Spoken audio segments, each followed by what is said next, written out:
Good afternoon and welcome to day 3 of the European Athletics Championships. The 2022 season has been jammed-packed with athletics action, but our European superstars have saved some amazing performances for one last hurrah here in Munich.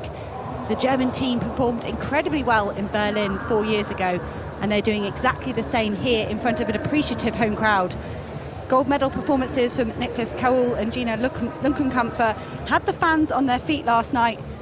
There were some brilliant performances all round. Myself, Hannah England, Alex Seftel and Phil Minchell are here to bring you all the action. Phil, Alex, what were your highlights from our amazing session here last night? Well, you've stolen my thunder a little bit by talking about the Germans, but I think the other one for me, I mean, we had a magnificent 100 metres, but topping that, I think, is the 6th individual gold medal by Sandra Perkovic. And she was under pressure. Kristen Pudenz put her under pressure. Pudenz produced a personal best, but Perkovic responded.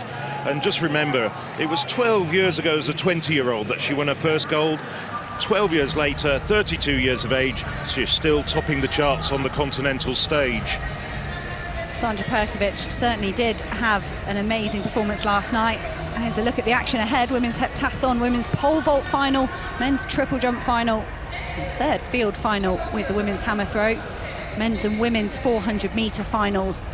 And closing out the programme will be that men's 110-metre hurdles final. We have the semi-finals before that earlier on in the programme.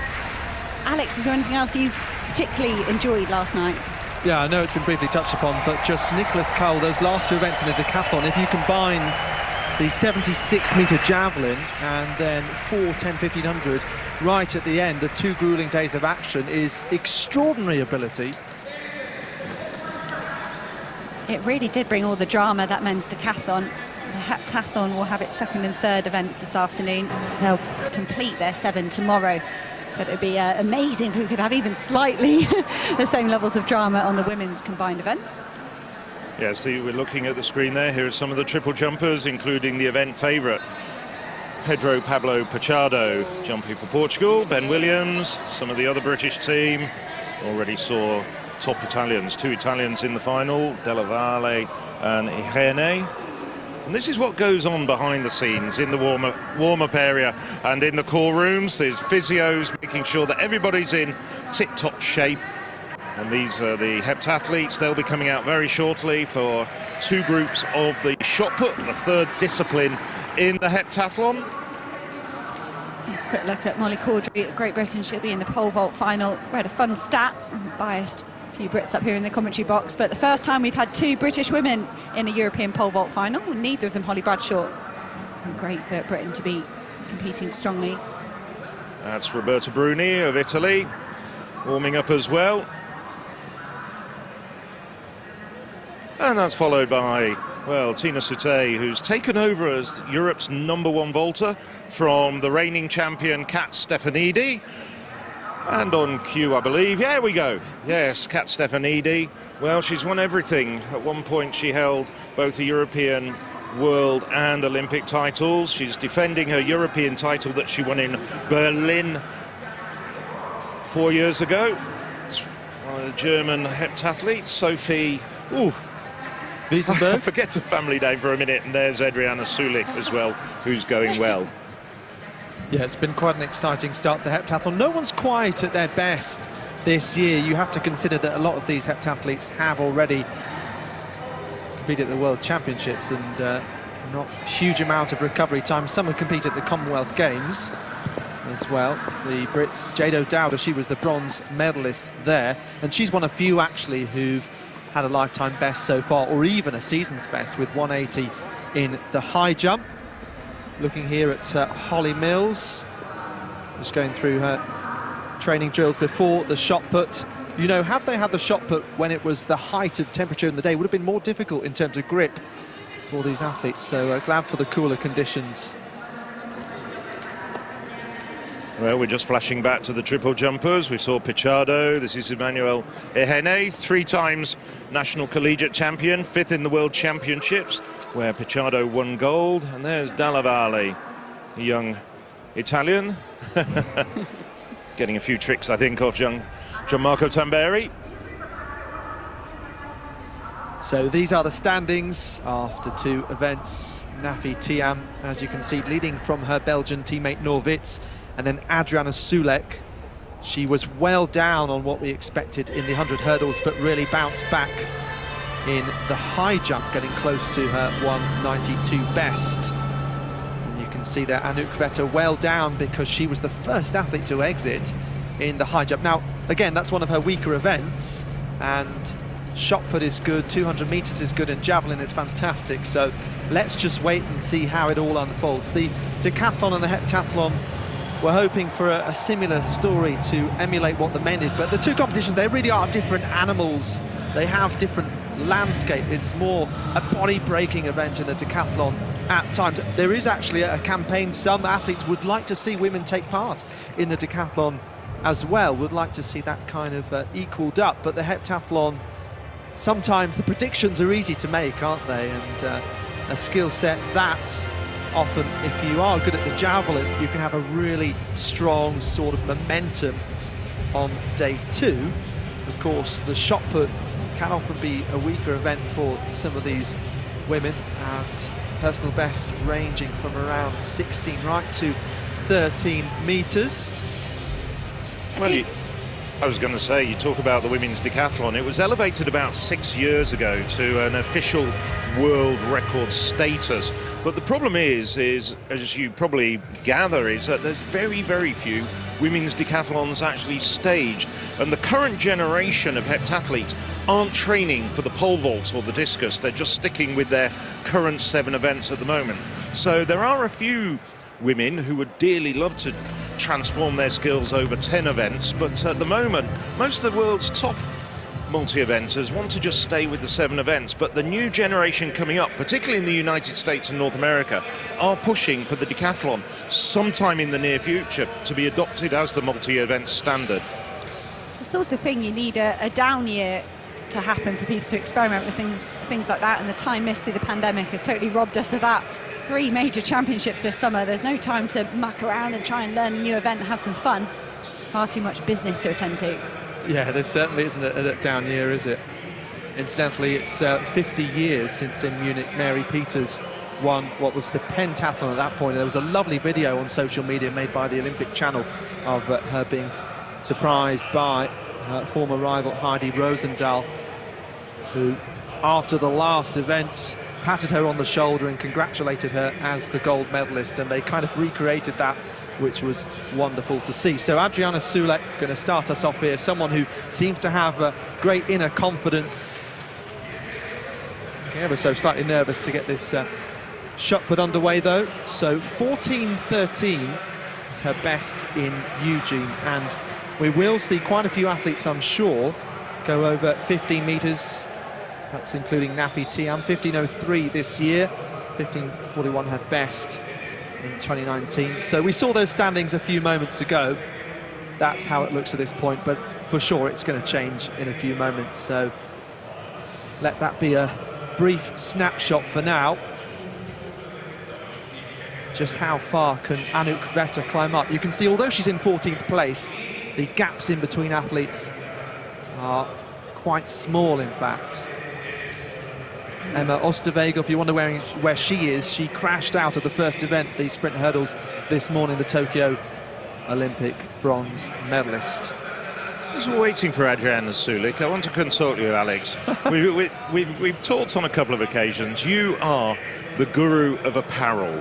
What do you think of this new, almost throwback Polish kit? It almost looks like the sort of kit that Irina Shawinska might have been wearing in the 60s and 70s. Well, it's the sort of kit that's easily recognisable, isn't it? It's just like the Polish flag, which for simplicity and fan and commentator and teammate recognition that's probably the biggest positive you could take from it. Nothing wrong with a bit of pattern experimentation though. So Sulek, that was just over the 13-metre mark. Someone who often wildly celebrates just breaking out into a small smile there. Do you think that could be Adriana Sulek's disappointed face? Yeah. That's about as negative as she gets. Yeah, brilliant. 14-metre, 13-centimetre throw in Eugene. That got a leaping and dancing, let's say, modest start for the Polish athlete. 13 metres and 33, but she gets her campaign underway. She can relax, got that mark on the board, and maybe have some fun with the second two throws. Norwitz next, so lying in second place at this point, 14:43 in Eugene, where she was fourth, just outside the medals, 6,571 overall. In Tokyo, 6,559 in Eugene, the world indoor pentathlon champion. So waiting for this measurement to come up. 13:49. So another just easing her way into this third event of 7. 200 metre to heats to come later on. Bianca Salming. Decent contingent for her inside this stadium, wearing shirts with her name on it, including her dad, Buria. Just maintains her balance, and that is pretty close to 15 metres.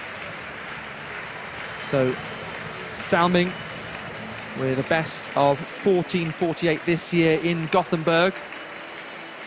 At times she's looked like she might concentrate on the high jump individually, but broadening out into a decent international heptathlete. 14:26, worth 811 points. Salming looks surprised by that mark. It's been a while since we've seen like Carolina Klüft of Sweden. That was a big thing for me, sort of growing up, maturing as an athlete. I was so inspired by Carolina Klüft in the 2000s. It's really fun to see Salming out here representing Sweden really well. Yeah, Carolina Klüft, she started to focus on the long jump later in her career, didn't she, after achieving so much as a heptathlete, still the European record holder, of course, as we look at Dadic. Oh, and see, it was just a foul in the end for Dadic. You can see her just falling out of the circle there, too much speed, too much momentum. So that European heptathlon record, over 7,000 points for Carolina Klüft. But I did have my eye on the championship record, Jessica Ennis-Hill's 6,823 points. I think Nafi Thiam went bigger than that in Eugene. She got another big performance in her again here in Munich. But it'd be fun to see if Nafi Thiam or anyone else can challenge that championship record from 2010. So here is Anouk Vetter. Watch out for her 16:25 in Eugene in the shot put. And she got a fantastic silver medal, of course, on home soil, won the European title. She'll be disappointed with that high jump, but could really make amends and still very much capable of getting that silver medal at least. Nafi Thiam breaking the championship best performance, her own championship best performance, with 198 earlier. It was 197 from Zurich 2014. There we go, 15:68, worth 907 points. So that will push her up a few places. Paulina Dygarska, so the other Polish athlete in this competition, along with Adriana Sulek. So Dygarska 19th out of 21 coming in. 14:22 in the hurdles, and then 177 in the high jump, which was 9th out of all the athletes. Remained at the same position. 13:23. So you can see on the left there, that's the distance, and then how many points it equates to in the heptathlon scoring table on the right.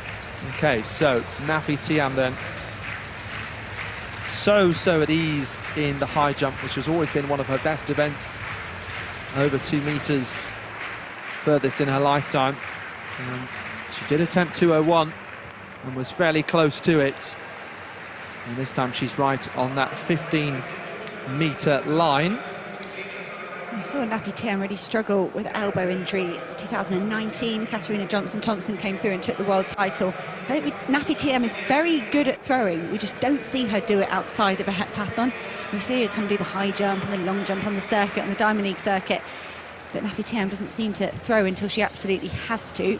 She's very reliable though, 14:95, but you always wonder if she's unfamiliar with the discipline and the competition environment. She's always giving away a tiny bit. It makes it exciting. You never know what you're going to get. And a great start there from Nafi Thiam. Yeah, so Nafi Tiam, 13.34 initially in the hurdles, 1.98 in the high jump, as we look at Julia Loban. So one of the best putters in this also. 15.50 her PB, but nearly a metre off that this year, with 14.58, which is around probably what she's managed there. Loban appears to be throwing in kind of normal running shoes rather than shot put shoes. And it's nice dry conditions down there, but I hope that's not some luggage that's got lost somewhere.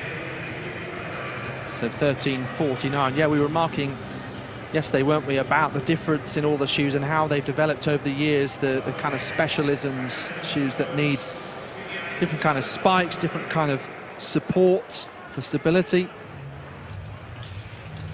So Xenia Krishan next, 14.47 at best. But one of the best performances of her career, not at the major championships, but was the winning performance in Götzis last year, 6,651 points. We haven't necessarily seen her put together really, really strong world-class international heptathlon. That was brilliant in Götzis, and I think I read someone, she picked up a back injury after that, and taking a win in such a prestigious event in Götzis in an Olympic year. I'm sure Krishan got dreaming about Olympic glory. Unfortunately, she was hampered by a back injury for quite a while. We hadn't really seen her much until we got to Eugene. Krishan, she doesn't, you know, I sort of watch her in the high jump and think, oh, surely if there's something kind of weak spot there, it's going to hurt. But she looks fine in this 2022 season. Saga Vanninen, you mentioned earlier, Hannah, she was one of those that did the European and World Under-20 double last year. Actually, there's more athletes than I thought that did that. Maja Ulskog of Sweden actually did the long jump and triple jump double-double. And Gabriel Wallmark won the men's triple jump. Sasha Zoya won the sprint hurdles. So it was a really confidence-boosting summer. This is Vanninen. So coming up here as a new lifetime best of 15 metres and 8 for the young Finn. Lots of athletes in their early 20s competing here. Lots of field action, 6 finals in total. 3 of those will be in the field. And first, going to get underway is the women's pole vault. They're going to get to come and present themselves through the gates here, around about the 150 to go mark on the track. See how at home they are with giving us a little wave, giving us a smile. Alina Lampela of Finland didn't qualify for the final at the World Championships, but she is the Finnish champion ahead of Vilma Murto. We'll see her a little bit later on. Next athlete in is Marie-Julie Bonin of France. She looks like she's practiced that. Silver medal at the European Junior Championships last year. She's still just 20 years old. It's done phenomenally well to make this final. Maria Bond-Holm taking her time. I think that might be from a family member at home. Caroline Bond-Holm maybe promising a small child at home that she would take that good luck card here with her 17-time national champion. I think this might be Holm's first international final. Next up is Great Britain and Northern Ireland's Sophie Cook. She equalled her personal best in qualification. Sophie's been pretty vocal about jumping in memory of Paula Clayton, a fantastic physiotherapist in Britain. Sophie Cook doing her memory. Very proud here. Margot Chauvet of France is the next athlete to be introduced. She's a national champion, World Championship finalist. And here's our second British athlete, Molly Caudry, silver medalist at the European Under-23 event last summer, and managed to match a silver medal at the Commonwealth Games in Birmingham. Coached by Scott Simpson, the same man responsible for guiding Holly Bradshaw to a lot of her glory. Molly Caudry developing really, really well. Norway's Lina Retzus next to be introduced. She jumped a new national record in Geneva this year. Doesn't quite match that in some of her other performances, but with a 4 meters and 70 mark to her name, she's one of the highest ranked athletes in this event. Roberta Bruni's next to be introduced. She looks nice and relaxed. She did a national record coming second at the Rome Diamond League and then didn't qualify for the final. Was bitterly disappointed and vowed to come back here stronger. Vilma Murto was equal sixth in that World Championship final. Finally bettered her World Junior record. 4 meters 71 was done indoors. She's got up to 4 meters and 72 now in her career. Angelika Moser of Switzerland is next up. She was 4th at the World Indoor Championships, 8th at the World Outdoor Championships, but no heighting at the Rome Diamond League. I hate seeing that next to an athlete's name. If that was me, I'd be worrying about that all season long. Let's hope they're more used to dealing with it. A penultimate competitor, Stina Šutej of Slovenia, the World Indoor bronze medalist to start off her 2022 season, and then 4th in Oregon. She's got the medals at European level, and she does top the rankings with her 4 meters and 72 clearance at the national championships. The last athlete we're going to introduce you to is Katerina Stefanidi. She is 2-time defending champion. She's going for a hat-trick here. Dropped the championship record at 4 meters and 85 in Berlin 4 years ago. Stefanidi is actually the only returner from that final in Berlin. We already knew she was having a long and decorated career, but to be the last woman standing, so to speak, from the 12 that lined up in Berlin is super impressive. That is a surprising stat. You know, Hannah, watching that, I thought maybe we could award medals for introductions. We had Jeremar Azu coming out of the gate, pretending he was going the wrong way. Oh, it's this way, out into the stadium. You had Jorinda van Klinken doing sort of shot put and discus mime, quite nonchalantly. Bonne Holm of Denmark with that children's drawing. Quite a lot of effort. Anyway, Sulek here in the heptathlon while you can mull that over.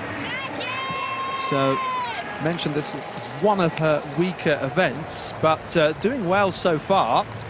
And that could well be a lifetime best. It is a valid attempt for the pole. So, 14-13 in Eugene. For the European under-23 champion in Tallinn last year. And she knows that's good. It's 14-18, so she has added the 5 centimetres to that PB. It's worth 806 points.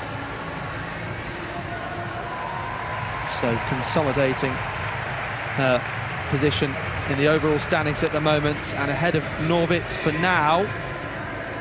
Shot just going off to the right-hand side there. And a bit short perhaps of 14 metres. So Witz was second coming in, but this could be an opportunity for Sulek to move above her. And not impossible that Vetter could move above them both, although the gap is quite large.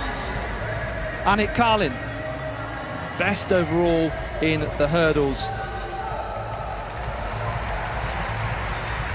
This is her first round effort. The 22-year-old, 6th at the World Championships. That new national record, 6,464. So another valid attempt. As a shot come down between 13 and 15. I want to say Cullen indicating there that she was slightly behind the board, kind of falling backwards instead of pushing all that power and force all the way through the shot put. So that was 13.56. So having concentrated on Group A, we're now switching to Group B for a time. Ivona Dadic. So hopefully she's going to get a mark in this time. Yes, so 14.28 has come up for Dadic. So I'm going to try and act like a coiled spring really to push through and transfer that energy with power. 14.28 for Dadic. So just warm-up stages here in the women's pole vault, and that looks painful from Šutej. Oh, looks like she's got quite a gash on the side of her hand there. Just the coaching staff trying to, so I think Was that from the warm-up today, or was that from the qualification? No, it was just now. Wow, Just now. gathering her thoughts. So she caught her foot with her spike, much like Gina Luckenkämpfer yesterday in the 100 metres. She's given us a thumbs up. Thank you very much, Sute. Good to see you all right. Some horrible pictures going around Gina Luckenkämpfer's leg. It didn't kind of come across this almost the depth of the gash she got in her thigh from landing on her own spikes. She realised that sometimes they get confiscated by the airlines. Yes, I mean, she didn't, given what had happened, she didn't look as in pain. I suppose it was partly because of the elation of winning the title, but she looked all right. Hard to say whether she'll take further part in the competition with the relay to come, though. No, I did check through her social media. I was wondering if she'd give an update, if enough people had asked, you know, what happened to your leg? But, we'll have to wait and see if she lines up for the rest of the championships. For sure. So Adriana Sulek, one more chance to improve, but already in the confidence, she's gone further than ever before in the shot put. So she'll take that and move on. Let me just have a look and see the overall standing. So at this point, she will move 8 points overall in front of Norvids and up into second. And Anouk Vetter will be behind them both, but less than 50 points behind. Adriana Sulek is such a championship performance. She's done so much this season. She seems to have even more to give. Can Norvids respond? Yeah, so here is Wits, her last go. Decent height, and once again, off to that right-hand side.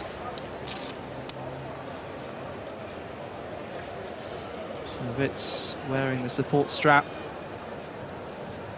Belgium just trying to maintain her balance there, looking a little frustrated. And waiting for this measurement to come up. Improving through her series so far, this short series that you get in the heptathlon, 13.86 for Vids, as we go on to Bianca Salming.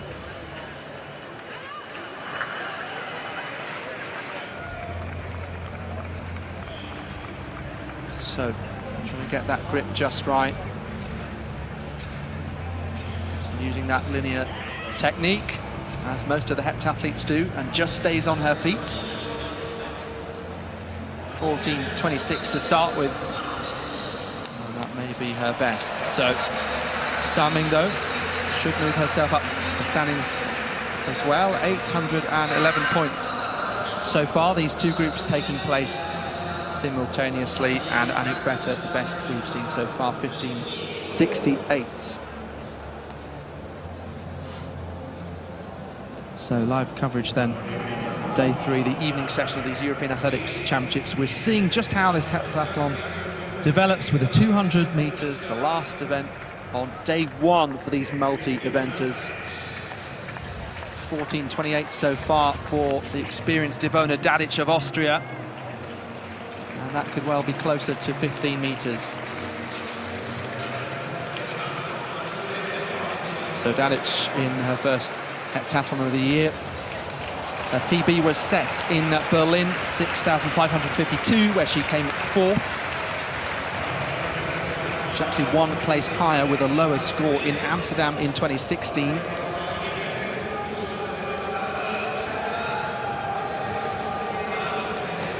So just looking at the overall standings, that improvement for Wits still keeps her just behind Sulek, with Vetter in 4th, but Vetter capable of over 16 metres.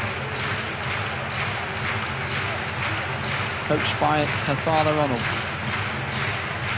Here is the Dutch woman. Pushing through once again, trying to get that distance, but unfortunately not. Watch the technique there of Anouk Vetter. Holding yourself on one leg like that, that's incredibly hard. That's an exercise you can do in the gym, and then rising up onto your toe and having that as your starting platform. And of course, we know she's very, very good at shot put when it's slowed down and focused on like that. Super impressive, the control she's got.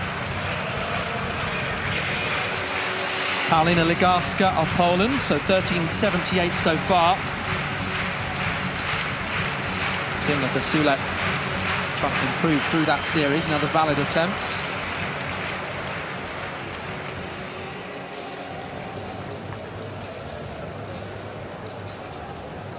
can see some athletes get more height, but the shot drops down. 13.26, so similar to that first round, and no improvement.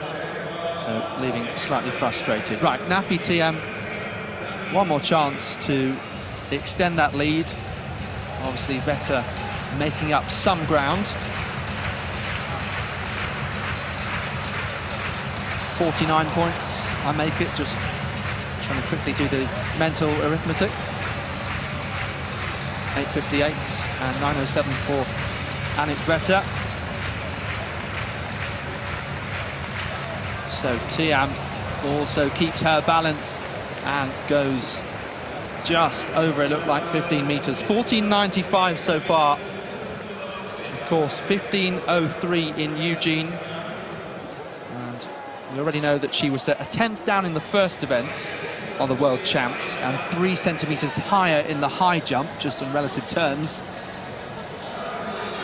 14.81, so no improvement. Oh, actually looked a bit further. I thought perhaps I was looking as it bounced. As well, Alex, but yeah, and that frustration from Nafi Thiam, it's about trying to build up as big a lead as she can, make this as secure as possible. Annick Vetter gave her a decent scare in Oregon with a huge javelin throw. But I do wonder if Nafi Thiam's going to have half an eye on that championship record.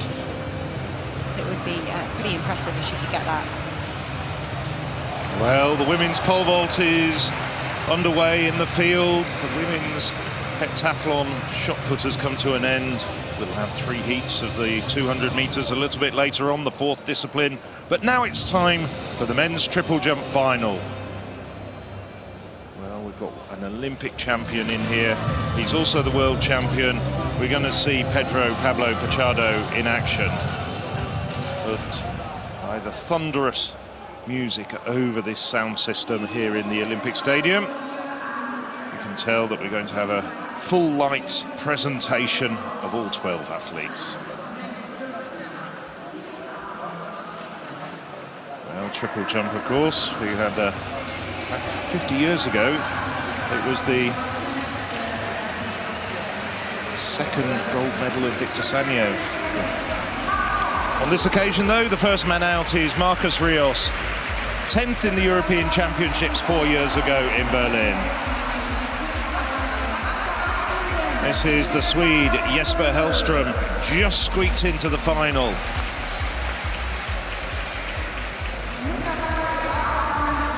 Hellström 16.07 in qualifying. This is Razvan Christian Grecu, the Romanian champion indoors and out this year.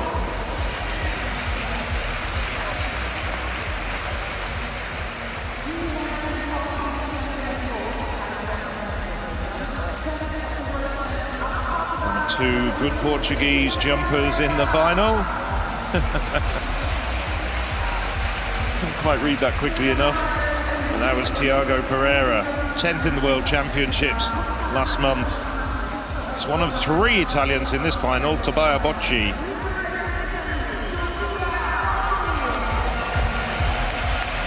Bocci didn't qualify in the Olympics for the final, didn't qualify in Eugene, but he's here in the final this time. First major international championship final.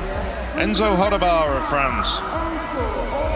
Well, the Frenchman, 2nd in the European Under-23 Championships last year, now battling for medals on the senior stage. Great Britain's Ben Williams, world Under-18 champion back in 2009, now the oldest man in the field, almost 31 years of age. He's had all sorts of injury problems over the years, but still really at the top of his game now.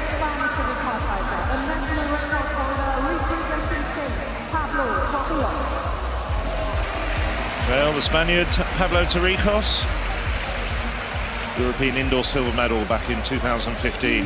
His best international credential. He's been a consistent finalist on the continental stage ever since. Jean-Marc Pantivian. Well, Pantivian, 8th in the World Championships, both in 2017 and last month.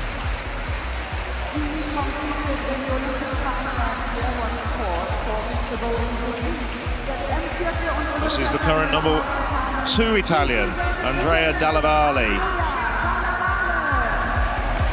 quite regularly going over 17 metres. The under-23 champion from Tallinn last year, European under-23 champion. This is the number one Italian currently, Emanuele Ecameggi, 5th in the World Championships, 11th in last year's Olympics. And one of the men who will be trying to pressure, trying to battle the favourite. And here he is, the world champion, Olympic champion. Can he add a continental title to his portfolio? Pedro Pablo Pichardo went out to 17.95 to take gold in Eugene. Can he challenge Jonathan Edwards' long-standing championship record of 17.99? Has a career best of over 18 metres, 18.08 his best. That did come a few years ago, but he looks like he's back to that sort of form once again. I love the way Pichardo, he looks pretty underwhelming most of the season, but put him in a championship environment and suddenly he finds another 40 or 50 metres and something to fight for. We don't see that on the circuit, and I admire that in an athlete, that they can bring the extra bit of level and emphasis to the championships. Getting proceedings underway, it's his compatriot, Thiago Pereira. Pereira exhorting the crowd to get behind him, the rhythmic clapping, the triple jumpers on the back straight. And there's a lot of people there to support him in this Olympic stadium.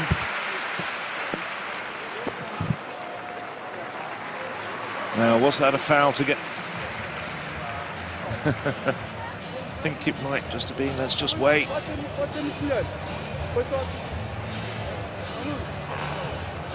With the naked eye, it looks like a foul. Just waiting for confirmation of that. Yes, it is.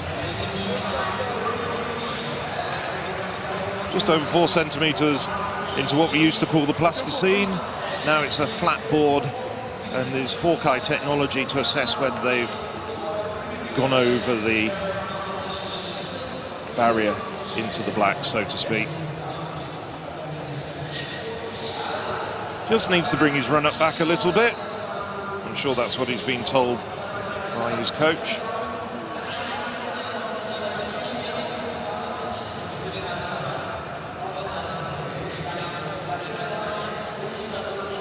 He's doing exactly that. There you go, Phil. Maybe he's got the yeah, that's exactly European what he's done, athletic isn't it? speed on his. Oh yeah, it feels right. Clear marker. I think it's interesting. You do measure that run up. It's something they practice an awful lot, and then you add in a tiny bit more adrenaline, a different track surface. There's a load of different factors that can mess with that. What should on paper be a kind of predictable, you'd assume could be a predictable run-up length. Yes, so onto the run-up, Ben Williams, world champion as a teenager in the under-18 ranks. Sadly, that competition's no longer around. We'll always have Lille. Hasn't gone over 17 metres this year, and it's about 16.60. Struggling to find that 17-metre form from a couple of years ago. That's a season's best of 16.82. Spot on the board, nicely done. Just a little bit flat, just a bit lacking in that zip between the stages. 16.66 you saw flash up very quickly there. Just trying to see whether I recognise anybody. Do you, Hannah? Mika Moore, she's doing a lot of the social media for European athletics out here in Munich, but just enjoying a nice chat with Emma there. Emma works at Loughborough University, previous athlete. So yes, I do recognise some of the British teams. Surprise, surprise, spend far too much of my time hanging out with British athletes. So, Andrea Dalla Valle, a man who's been regularly over 17 metres this year. I think that's another foul. Should be pretty easy to confirm.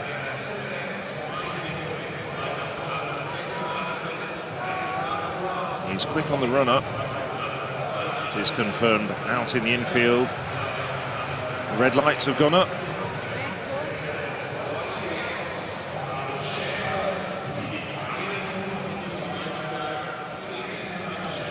So let's have a look at the results after the shot put. So first of all, this is the effort after 3 rounds. Anik Vetter best overall.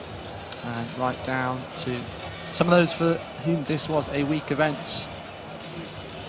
Jado Dowda dropping a few places down from 4th in the standings where she was after that high jump PB, for example. And Leonie Cambour dropping down from 7th where she was.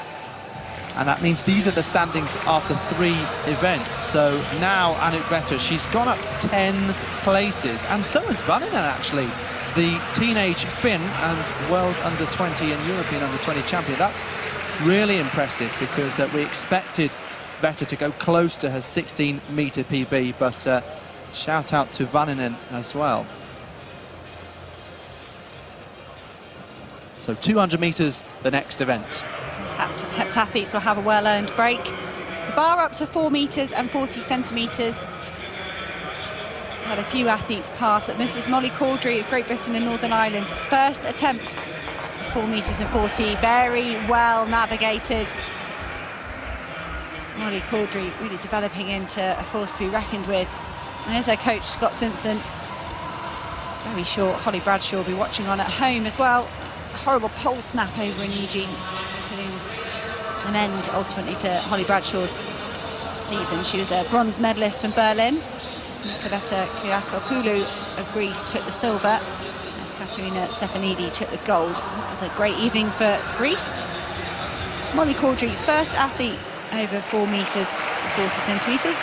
Here comes the reigning champion, Katerina Stefanidi.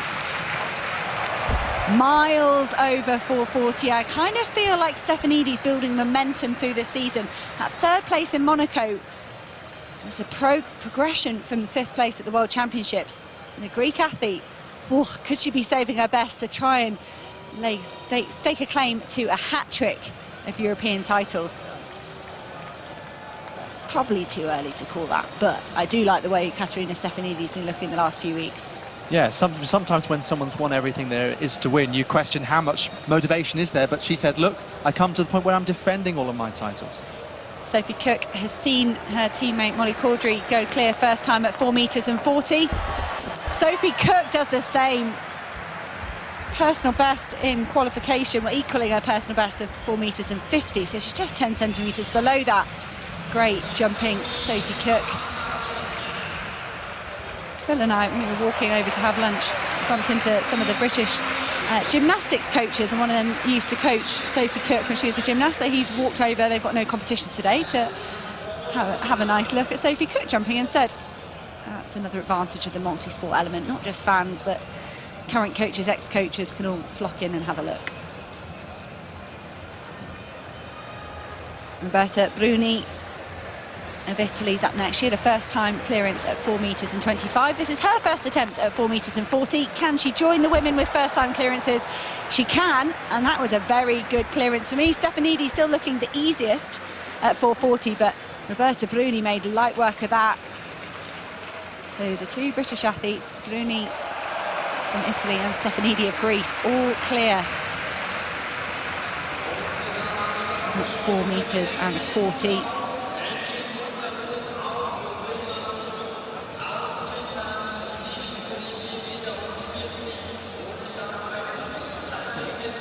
Roberta Bruni just taking some input. Vilma Murto will be up next. She passed at 4 metres and 25. This is an opening attempt for the whole competition. And she's looking good at 4 metres and 40 centimetres as well. Oh, all these women looking pretty comfortable here. Yeah, it's interesting, isn't it? You can choose to enter the competition a bit later, and sometimes that means you might be a bit fresher come later in the final, having not done as many jumps, but obviously you take a risk that comes with that. Plenty of risk taking, sometimes choosing to pass up to higher heights, and we see that bit of gamesmanship which can make things really exciting. Keeping a clean card is very important, and perhaps that's another reason for passing some of the lower heights, why risk chucking in a failure. These are our hammer throwers getting ready for their final. Coming up later on this evening, a couple of Finns in that as well. There's Krista Tervo and her teammate Silja Kosonen.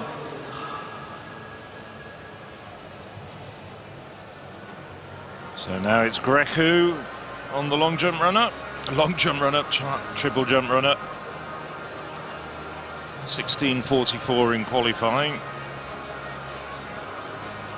Man who hasn't jumped over 17 meters in his career, but he's still only 22 years of age.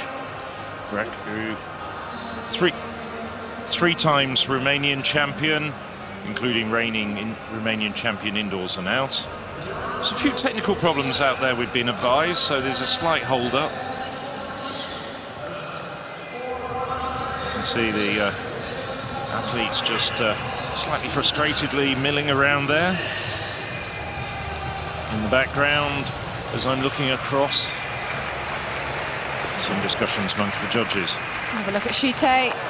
First attempt at 4 meters and 40 for the Slovenian. She passed at 4 meters and 25 as well. That was an opening jump. Successful. You can see the bandaging just on the hand, got that blue tape. There's a bit of a plaster on the side as well. She quite a gash made by her spikes in her warm-up jump, but this doesn't seem to be affecting Tina Chute at all. Coach like that, athlete like that, claps all round. Yeah, following on from what happened, I'm quite impressed with the way she's just packed herself up and gone on with it. It was really difficult for Holly Bradshaw to do that, the World Championships, wasn't it? I think it was to do with the force involved as well. When you build up that speed and then the pole starts to bend, all happens so quickly in a matter of seconds, and you absolutely do not expect to then fall flat after that. Well, we're looking at the men's 110 meters hurdles semi-final. I'll be getting underway very shortly. And it's the first heat coming out. That's a heat that includes the former European indoor champion Andrew Pozzi and the man who took bronze in Eugene, Asier Martinez of Spain. There they are, all out on the track. Just checking the hurdles are all in the correct position. 10 flights to be navigated. That's Asier Martinez.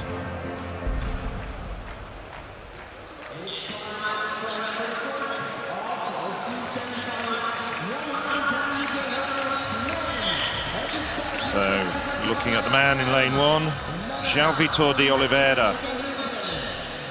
De Oliveira, reigning Portuguese champion. Possibly one of the outsiders to go through semi-final qualification into the final later on tonight. First 2 automatic qualifiers and 2 fastest non-automatic qualifiers. Their personal best of 13:45. Vladimir Vukasevic, the Norwegian record holder. And I saw his sister, the former international hurdler, Christina. She's commentating for Norwegian television, about 6 places in front of us. Here's Andrew Pozzi. Well, Andrew Pozzi, former world and European indoor champion at 60 meters hurdles.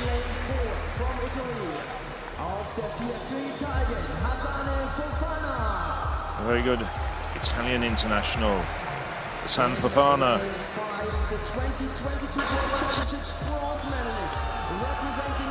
Asier Martinez got up for what some people thought was a surprise bronze medal in Eugene.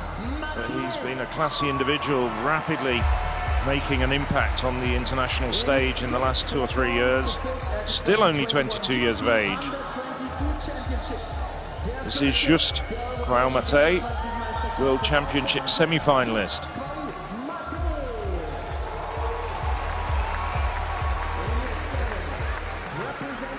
There's quite a few French supporters in the crowd.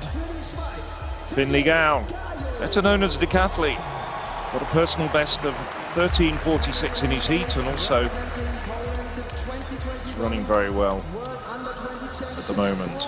And Jakub Szymanski. Szymanski got the bronze at last year's 2021 World Under-20 Championships in Nairobi. So we're really looking at lanes 3 and 5. Pozzi of Great Britain, Martinez of Spain. Pozzi got up for a bronze at the Commonwealth Games and he's gradually racing himself back into form. No doubt at all about the shape of Martinez.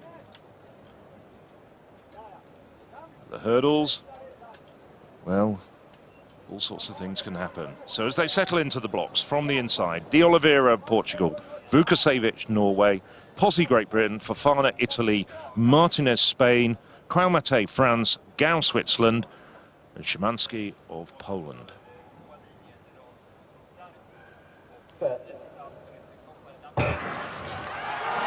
Well, Martinez not the best of starts. It was Fofana who was away and then crashed into the hurdles. Now it's Pozzi really starting to really motor. It's the Briton in lane 3 going well. Martinez now pulling ahead as Pozzi tires. It's Kouamate who comes through for a surprise second. But no doubt at all, with a sizzling second half of the race, Asier Martinez brings his Eugene form, his World Championship bronze medal form, to Munich. So Martinez 13.25, Kouamate 13.30. Just waiting for confirmation of the men behind them, who will be looking to see if they can get through as fastest non-automatic qualifiers. Andrew Pozzi, after that very good first half of the race, 13.48. He'll have to wait as we now look at Pedro Pablo Pachado, Olympic and world champion from Portugal. Oh, and he's flying. That's a good effort from Pachado. That's his father, Jorge, in the crowd. Jorge also coaches him. This event, when you get it right, it's almost poetic. Pachado is a master of the triple jump. I love the way he hangs through that hop stage and then steps into it. It's just beautiful when he gets it right. You can see why he can jump 17 meters pretty easily. 17.05, almost without breaking sweat. And as you said, yes, and he just seemed to hang in the air at that third jump phase. I don't think you see too many other jumpers do that. Maybe Christian Taylor at his very best. Have a look back at the first heat. Asier Martinez, that looked like maybe a safe start. Andrew Pozzi, on the other hand, got out really, really hard. And it was this stage that Asier Martinez decided to assert himself on the race and took Kouamate with him. He shared a smile over the line. I'm just trying to see whether Andrew Pozzi clipped any hurdles because he was moving really well. And all of a sudden there you can see big hurdle hit there by Andrew Pozzi, and that will be what took that momentum away from him and pulled him back into third place to let the Spaniard and the Frenchman battle it out in front. Got to say, Martinez looked pretty good there. Enough time to look over, share a smile and a laugh with Kouamate. There's certainly more there from Martinez. There was a lot of splintered woodwork down the track, though. There was some really untidy herding by the likes of Fofana, Pozzi in the latter part of the race. There's confirmation of the times. Pozzi 13.48 and Gao 13.50 are the men who will be in what's now called the hot seat. Back to the women's pole vault. This is Chevrier. She's on her second attempt at 4 meters and 40. And quite a few athletes clear already. That's nice from Chevrier. She just seemed to slow ever so slightly as she got close to planting the pole. You want to carry that momentum, you want to finish off fast, but that's so hard. You're trying to make sure you position that pole absolutely perfectly, plant it in the box and propel yourself up. The Frenchwoman doing really well to get a second time clearance at 4 meters and 40.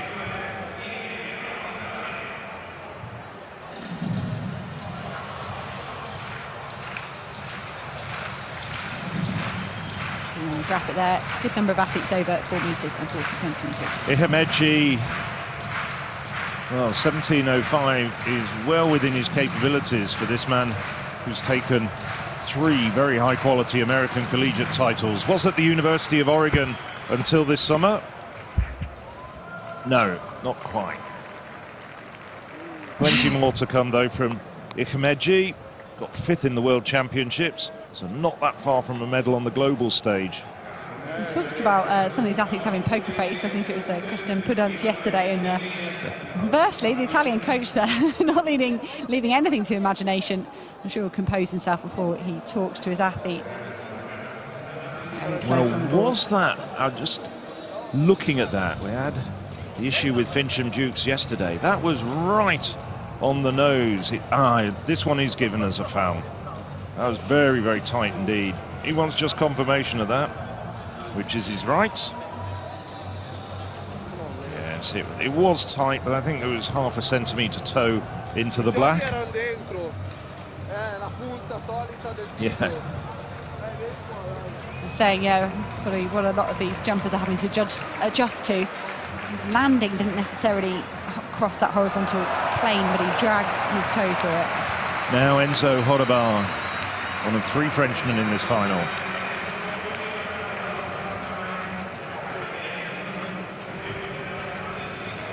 That's his coach, Benjamin Campore. Campore crashed out of qualifying, but also acts as a coach. Well, a stuttering step, but he got plenty of lift on his jump phase. Short of 17 metres though. Hodabar has a best of 17.05, which he did earlier this year. Did that in a domestic meeting in France, in Cannes.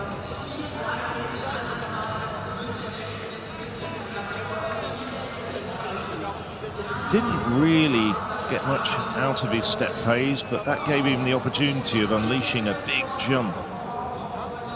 16.62. As Benjamin Campore discusses what to do in the next round or two. Marie-Julie Bonin, the youngest athlete in the field. She's just 20 years old. She skipped the opening height and then a foul in her first attempt at 4 metres and 40. I said she no-heighted at the recent Monaco Diamond League. Can Bonin break that bad luck? Yes, she can. In the end, it was an unorthodox clearance, almost coming over the bar sideways. But didn't matter. Bonin was over. She can put those demons to rest about no-heighting in her championship before coming in her event of the Diamond League before coming here. Bonin miles clear. The women's event is really technical. The men's event kind of dominated by speed. The women have got to have that strength to get themselves up to the end of the pole and over it. Bonin joins the athletes that are clear at 4 metres and 40 centimetres, and that brings us on to athletes on their 3rd attempts. Caroline Holm of Denmark has one last jump to remain in the competition. Yes, she manages it. I was trying to research some stats on Holm, and I don't think she's made a major championship final before. She's 30 years old, and she's been in and around the scene for so long, and she finally made this final. And that's brilliant to see the Danish athlete stay in the competition. She did clear 4 metres and 25 the first attempt, and then 3 to get over 4 metres and 40. I was watching Holm in qualifying, and she's a very erratic performer. When she actually gets it right, she goes very high, but it's hard work, and she's series are always seemingly littered with fouls. So Lampella on her 3rd and final attempt at 4 metres and 40 as well. Oh, that was shades of the women's heptathlon high jump this morning. Lampella leaves the bar up there. She'll be so relieved. So I said we've had quite a battle between the 2 Finnish athletes, Lampella and Murto. Lampella winning the national championships, and Murto having the better performance at the World Championships.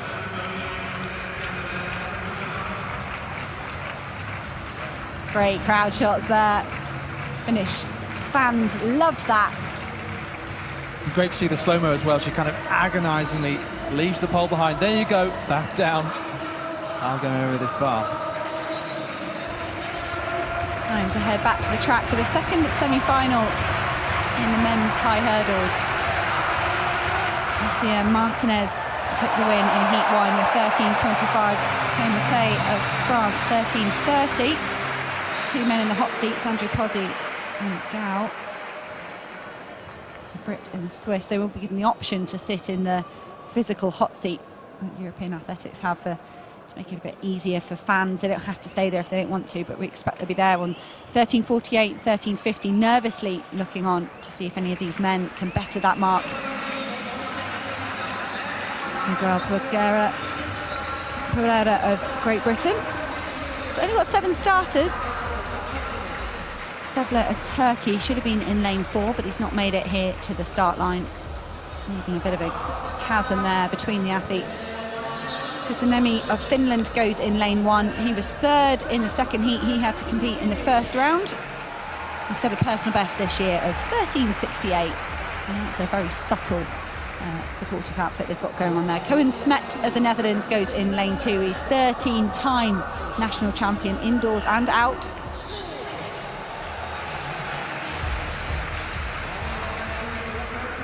Cameramen do very well to pick out lots of flags down there. Milan Trajkovic goes in lane 3. He was 2nd at the FBK Games, won the Mediterranean Championships. He has made Olympic and World Championship finals in the past. He was 6th at the Commonwealth Games. A busy summer for Trajkovic. Can he make another major final here? We skip lane 4. Lane 5 brings us Jason Joseph of Switzerland. National record holder last year. He made the semi-final in 2019, 21 and 22 on a global stage. Fastest season's best goes to the Swiss athlete in lane 5. Lane 6 is the reigning champion Pascal Martineau-Lagarde. He's returning from injury. It was a great silver medal in Belgrade at the World Indoor Championships. And then he struggled, and he's building into better performances. The season's best coming in Monaco just a few weeks ago at the Diamond League. Lane 7, Joel Bengtsson of Sweden. He's had a long old season competing collegiately in America. So many races under his belt. He has done a personal best this year. Completing the lineup in lane 8 is Miguel Pereira. It's his first championships of 2022. Didn't make the World Championships or the Commonwealth Games. Prepared well here for Munich with a win in English Championships. His coach Laura Turner-Aline will be having a very busy day. Coaches Holly Mills in the heptathlon. She'll have to take a moment to come over here and cast an eye over Miguel Pereira. There are Gal and Pozzi. Well, just focusing on Gal of Switzerland at the moment. He's in the 2nd non-automatic qualifying spot, 13.5. First 2 automatically advance to tonight's final. That's at 10:22, the final event, day 3 of the European Championships.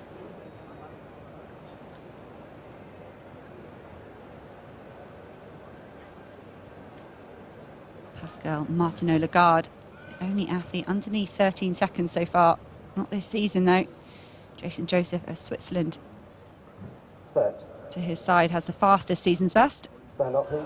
Stand up. So he's just been asked to stand up. Trajkovic not happy at all. That's fine. So it's okay. Better to ask people to stand up if they're not happy. Maybe the field not settled or the crowd making some noise could be an issue with the gun.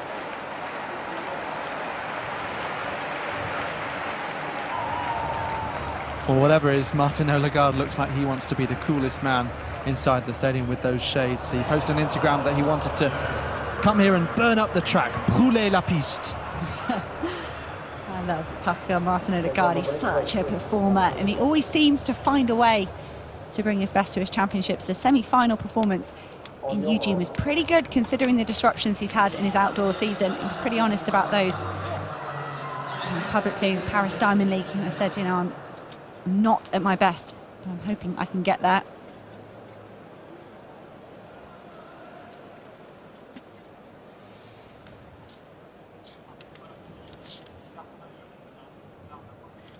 French having 4 representatives here, thanks to the bye for the reigning champion Pascal Martineau-Lagarde.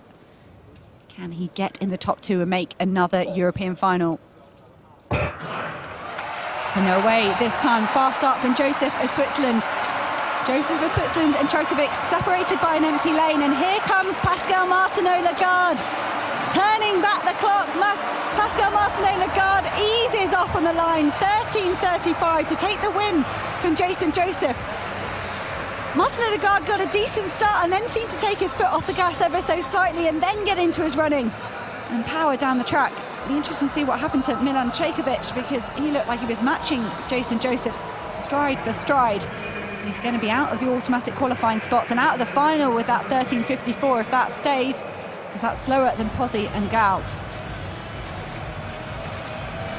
Well, fascinating, isn't it? You can sometimes see a scenario where someone like Milan Trajkovic could come through brilliantly like he did at the European indoors over 60 hurdles a few years ago, or he could end up a bit further down and out of the final. It's going to be the latter case here. Martin Ødegaard, the roar, he was certainly psyched up to try and successfully defend this title. The final obviously later on tonight. It'll conclude this evening's session, and hopefully we'll have something like the excitement we had with those 100 finals. Martin Ødegaard, steely determination, just kept up that rhythm all the way to the last. He's so tall. He's always got to chop his stride between each hurdle. I hate that shot of Pascal Martin Ødegaard when he comes out of the blocks and he drags his toes. You think he's gonna trip. You know, the height helps getting over these high hurdles, but it doesn't help necessarily in between. Pascal Martin Ødegaard, could he regain his European title? That would be brilliant. Yeah, Joseph is also a rising star, though, and someone who improved significantly last year. Was at altitude at the famous Le Champ de Fonds meeting, but really impressive over the last couple of years. Third and final attempt for Moser of Switzerland. Moser's right up there in the season's rankings. She should definitely be able to get over this. Oh, brilliant jumping. Saving her best to the low pressure jump, and you can see what that means to Angelica Moser. Phew. She was 8th at the World Championships, 4th at the World Indoor Championships. New national record. And no heighted, that's what the NH stood for. Apologies, no heighted in Rome. Angelica Moser. Switzerland do a great clearance there. Whoo, relief all round. And last year she won the European indoor title in what was one of the highlights of the championships. Got a third-time clearance midway through and then just sailed on to gold. Retschus looking for a third-time clearance as well. And oh, I thought that was nearly going to stay up. Retschus is going to have to exit the competition, and those tears are because she's a 4m70 performer this year. Certainly have fancied her chances at a medal. She's joint third ranked. Xavier and Stefanidi. The medal chances of the rest of the field just got a little bit easier as Line Retschus of Norway exits the competition. It's extraordinary what you said about Stefanidi being the only one that was in the final bill in 2018. I mean, but I was thinking about the same about the women's hammer final with a lot of young competitors, but I suppose we didn't have that championships in 2020.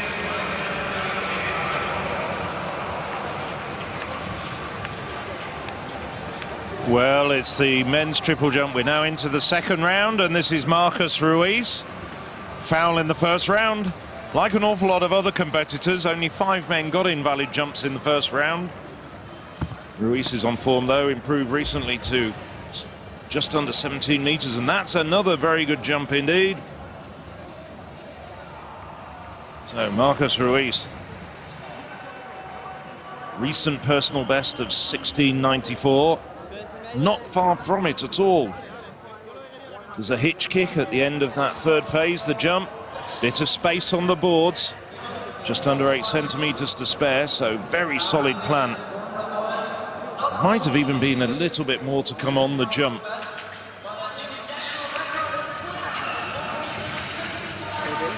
$16.78. Takes him up, I think, into second place. Yes, confirmation it is. Only man over 17 meters at the moment, Pedro Pablo Pichardo. And on cue, here he is.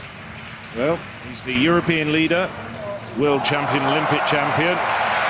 One thing he hasn't got to his credit is a European title.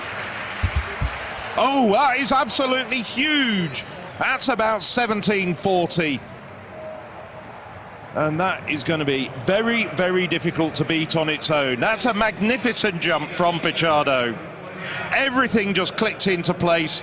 All the jigsaw puzzle pieces fitted together.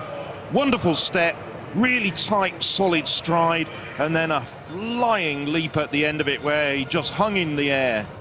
17.50 indeed, and into a slight breeze of 1.1 meters per second. That could well be the gold medal winning jump. First attempt for Holm of Denmark. Took her 3 attempts to get over 4 meters and 40. What can she do at 4 meters and 55? There we go, that's better. Caroline Holm looking a little bit more relaxed. Brilliant to see her carry that note in with her. I wonder if it was sort of a picture of her pole vaulting or something like that done by, I presume, a young child. Don't want to insult anyone's artistic skills. Holm looking a lot more comfortable than she did. Yes, look at that passion from the Danish coaching team. that's a coordinated, that's the best synchronised coaching cheer we've seen so far. They've been practicing that. Probably give us a good entrance if they got the chance. Next to Katerina Stefanidi, the reigning champion, passed at 4:25. First time over 4:40. There's her husband and coach, Mitchell Cryer. And Katerina Stefanidi looking good, looking smooth. First time clearance, 4 meters and 55.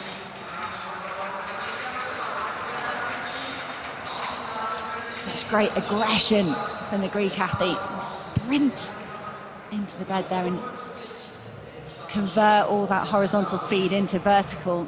Katerina Stefanidi, plenty of space to spare up there. She was hoping for a bit of a replay there so she could analyse. Instead, she'll have to do a verbal debrief. Angelika Moser's coach here, he's not doing a royal wave. He's saying that the wind is swirling ever so slightly. And perhaps Moser should wait. The wind can play absolute havoc when you consider how far away the end of that pole is. And then you're propelling your body up. First time clearance at 4 meters and 55 for Moser. Alex, you referenced that third time clearance in the middle of the European Indoor Championships. It'll be a similar evening for Angelika Moser. It'd be so frustrating if that those two failures at 4 meters and 40 centimeters kind of come back to bite her on countback. Angelika Moser at the moment looking a bit more comfortable. Sometimes you've got to work your way into a competition. Yeah, the direction of travel across was slightly awkward there, but she was still firmly in control of that vault. Great to see. Looks like we're heading back to the track. Why? That's because we've got the third semi-final of the men's 110-metre hurdles. Who's qualified so far? Assier Martinez, brilliant World Championship medal for him. The defending champion Martin Lagarde, his compatriot Juan Mate of France, and Jason Joseph, who's 13-12 at best, the young Swiss. This is Valdo Schux, the Hungarian. Important phone call to make. Keen to give an update live, perhaps, on how the race is going to those back at home in Hungary. Nice roar there for Gregor Traber, who was 5th at these championships in Berlin 4 years ago. Aurel Manga looking to join his teammates in that final later on. The world indoor medalist over 60 hurdles in Birmingham in 2018. Previously 6th and 7th at these championships in the last 2 editions. Damian Chikia improved to 13:25 in Suwałki in northeast Poland. That's his first lifetime best in quite a few years. Been hearing actually that he wrote a thesis on a particular Polish bus schedule. Just curious, but good to have some focus away from the track again, I guess. Enrique Llopis of Spain, and then another emerging talent, Sasha Zoya, also a very talented pole vaulter. European and world under-20 gold medalist. 13:17 at best. This is David King of Great Britain and Northern Ireland, someone who has competed at all the main major championships. So he has that consistent record. Drawing of lots was needed to make it through to the World Indoor Final in a curious case, another collector's item moment in athletics. And Abdel Larinaga of Portugal. He's improved quite significantly since the start of last season, when he ran faster than 14 seconds for the first time, and now 13:59 is his lifetime best. So that's quite some margin in 110-metre hurdling. Okay, just about ready for a start then, with Valdo Schuks on the inside, three-time Hungarian champion. Don't forget they host the World Athletics Championships in Budapest next year, so looking to develop a strong team for that. Gregor Trabo is the home man on this occasion. Then Aurel Manga, Damian Chikia, Enrique Llopis, Sasha Zoya, David King and Abdel Larinaga.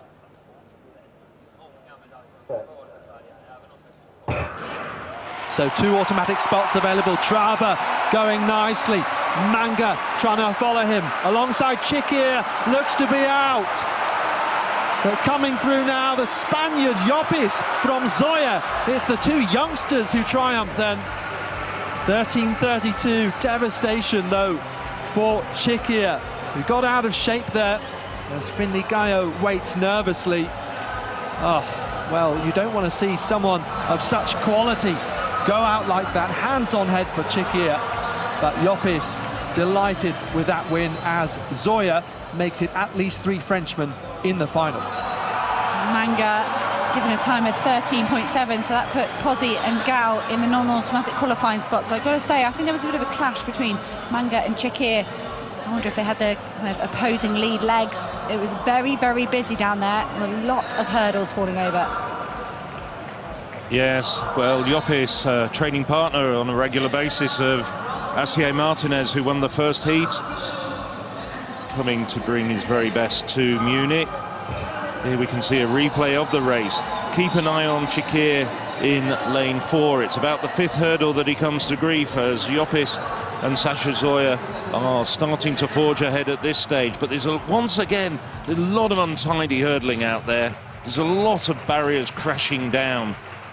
Manga, well, he clipped a couple of hurdles, and that in the end cost him valuable time. There you see, just in the run-in, that last barrier, Manga clipping the hurdle. This is hurdle 5. Chikir stumbles, loses all his rhythm. It all falls apart, and he's in the wrong lane. I think Chikir could certainly have grounds for a protest there. And we only have 8 lanes here, I think, in Munich. Some of the major tracks we use do have 9. I'm not sure there's anything the organisers can do about that. Yeah, we'll talk more about that in a second, perhaps. Asier Martinez, the fastest qualifier. You can see there 3 Frenchmen in the final and 2 Swiss athletes by the looks of things as well. This lot all missing out. Pereira gets a new lifetime best, though, at his first major international championships. We kind of need a different angle that shows you relative where the lanes are exactly. Women's hammer final, the next action in the field, and this is a difficult one to call. We're missing the world record holder Anita Ledarchik. She needed surgery after being injured after holding off a thief who tried to rob her car. So missing from these championships, it means that it's a little bit more wide open. This is Ewa Różańska, who does still represent Poland. Malwina Kopron going out in qualification, frustratingly for her. Krista Terbo, one of 2 Finns in this, 24 years of age, taken back the Finnish senior national record this year, 74.40. This is Kabilcin Salman, set a lifetime best back in 2012 of 72.55, 69.82 this year for the Turk. Turkey, another nation with a great hammer throwing tradition. A few dance moves on there for Greta Alberg. Well, we do say they underestimate the agility and the footwork needed of hammer throwers. I wasn't particularly necessarily referencing dance moves, though. Sometimes you have to wait to the after party for that. So continue this presentation with Katrina Koch Jacobsen of Denmark. Another one of the youngsters who's improved to 74.22 national record for the 23-year-olds. 14 metres improvement since the start of last season, 3 metres this year. This is Reka Gyurac of Hungary. Actually still holds the world under-18 best with a 3K hammer of 76.04. Silja Kosonen, 19, just like Saga Vaninen. Impressed, winning the world and European under-20 titles, and is still 19. Over to Irina Klimets, another thrower capable of over 70 this year, 73.56, her lifetime best.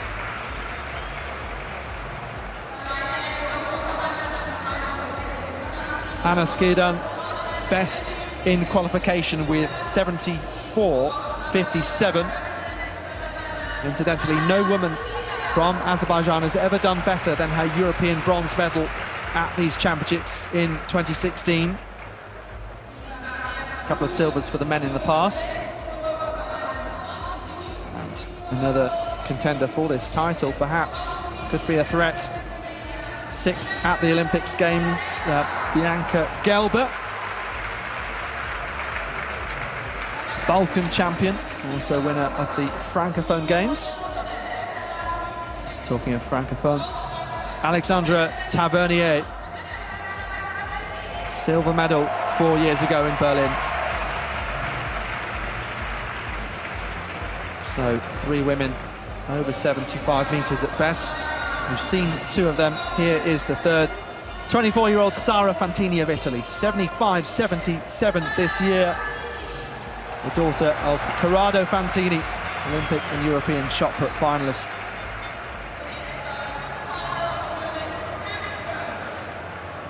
Tina Schutte back on our screens. First round attempt at 4.55 meters.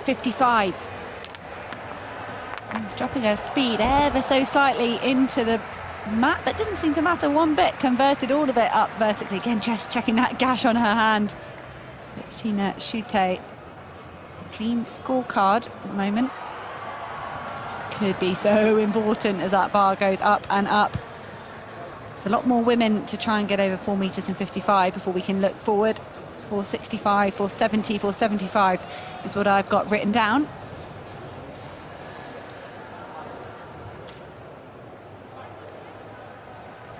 Well, we switch back to the triple jump.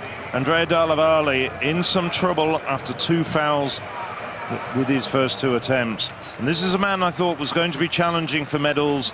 This is a crisis moment. He's very quick on the run-up. I think he's got a safe jump this time, and that's actually a clutch jump. It's about 16.80. Just double-checking whether it's got the green lights.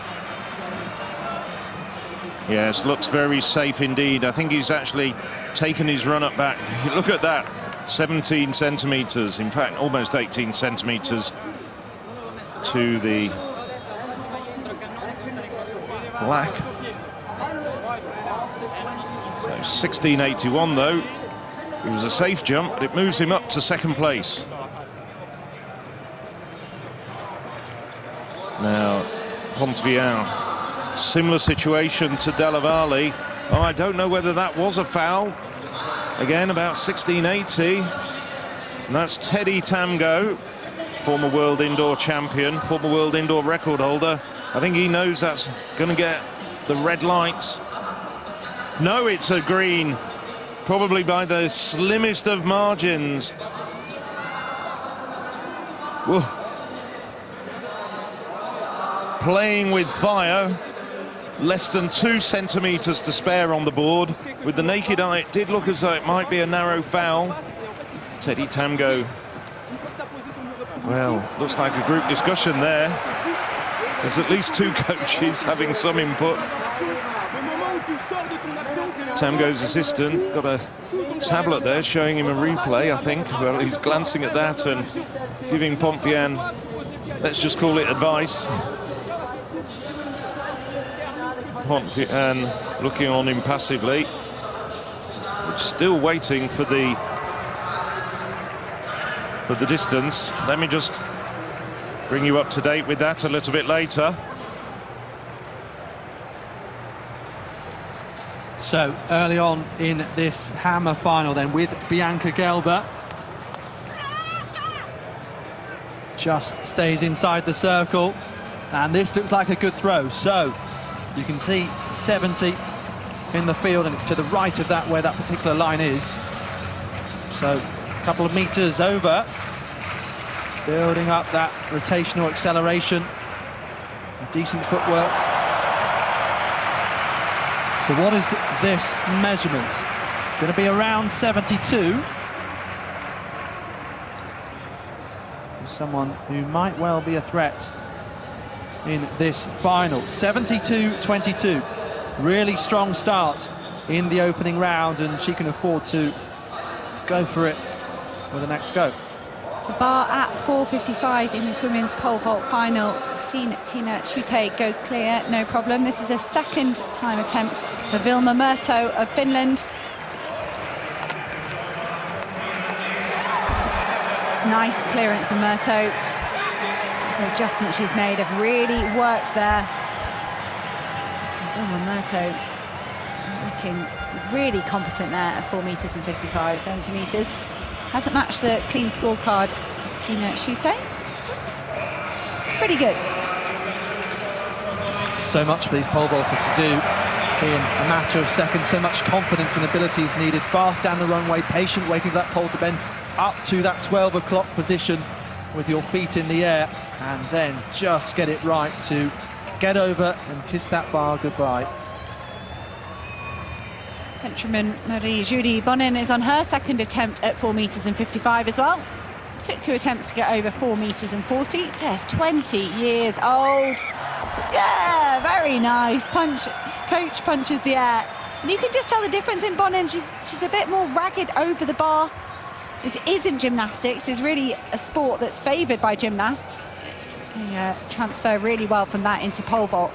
You can see Bonin there, not quite as smooth over the bar as some of her competitors, but it doesn't matter. 20-year-old safely over, miles over 4 meters and 55. And that might have felt pretty good for her. Yeah, well over with the height, but you can see she came in quite hot there with her leg very close on the way up. Personal best for Bonin. That's lovely to see. Sara Fantini steps into the circle. Having a look on social media before the heavy throws, Twitter account predicting that she could be our gold medalist. Let's wait and see. Winding up to throw here.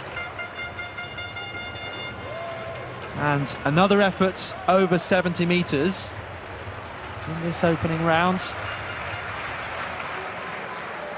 A little bit harder to predict without Anita Wlodarczyk.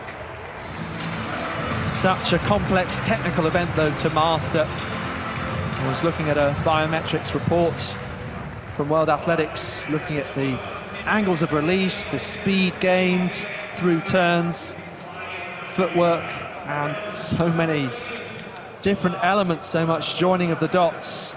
And it's one reason why athletes don't often master this event well into their 30s. Now it's the first of 3 200-meter heats in the heptathlon. This will bring this event to the close at the end of the first day. Tomorrow it's the long jump, javelin, and then the 800 meters. On the outside in lane 8, it's Julia Loban, lying 19th overall at the moment. It's a personal best of 25.33. Janka Salming in 5th place at the moment, the best placed of these competitors in the slowest of these heats. Not the best of 200-meter runner. She's running 26.01. Rona Dadic. Dadic is in 7th place at the moment. I'm just looking to see whether Maria Vicente's out there. We should have seen her in lane 6. This is Xenia Krishan. She's in 9th place overall.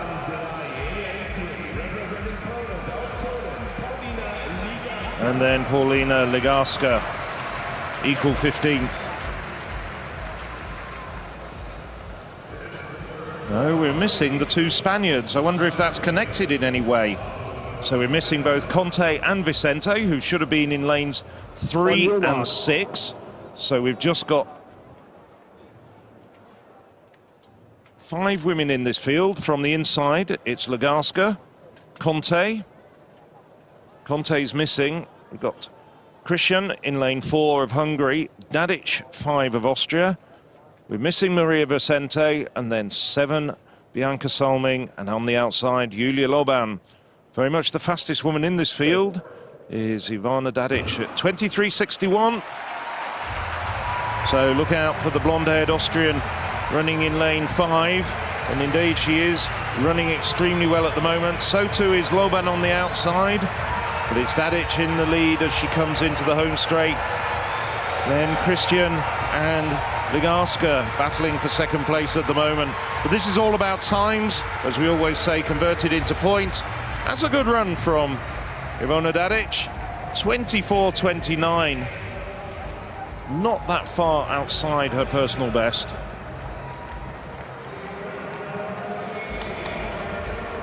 So Dadic might be looking at moving up a place or two. Salming in 5th place, struggled home. So Ligarska second with 24.72. Have a look back at the race. Ivana Dadic is having a good day, seeing some season's bests. And the Austrian athlete runs a great bend here, carries that momentum into the straight, and then lifts. Great to see Dadic have a tiny little bit left in the tank. Brilliant battle there going on for the second place between Christian and Ligarska, pushing each other to those tenths, to those hundredths of a second. Looking at every tenth of a second is 10 points, pretty easy maths. When you look at the 200 metres in the heptathlon, Dadic taking a moment to celebrate. We saw her do a season's best to win her heat in the hurdles at the start of today. Now she's won her heat with another season's best in the 200. Just to answer the question about the Spanish athlete, so Claudia Conte, I've seen that she's suffering from back pain and can't continue. Maria Vicente looks to have been put in the 3rd and final heat with the faster 200 runners.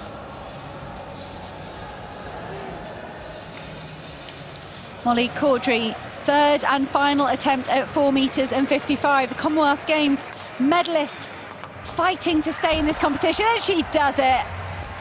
Sophie Cook claps Molly Caudry over the bar. Well done, Molly Caudry. Scott Simpson looks a bit relaxed. Accepts a pat on the back from one of his fellow coaches.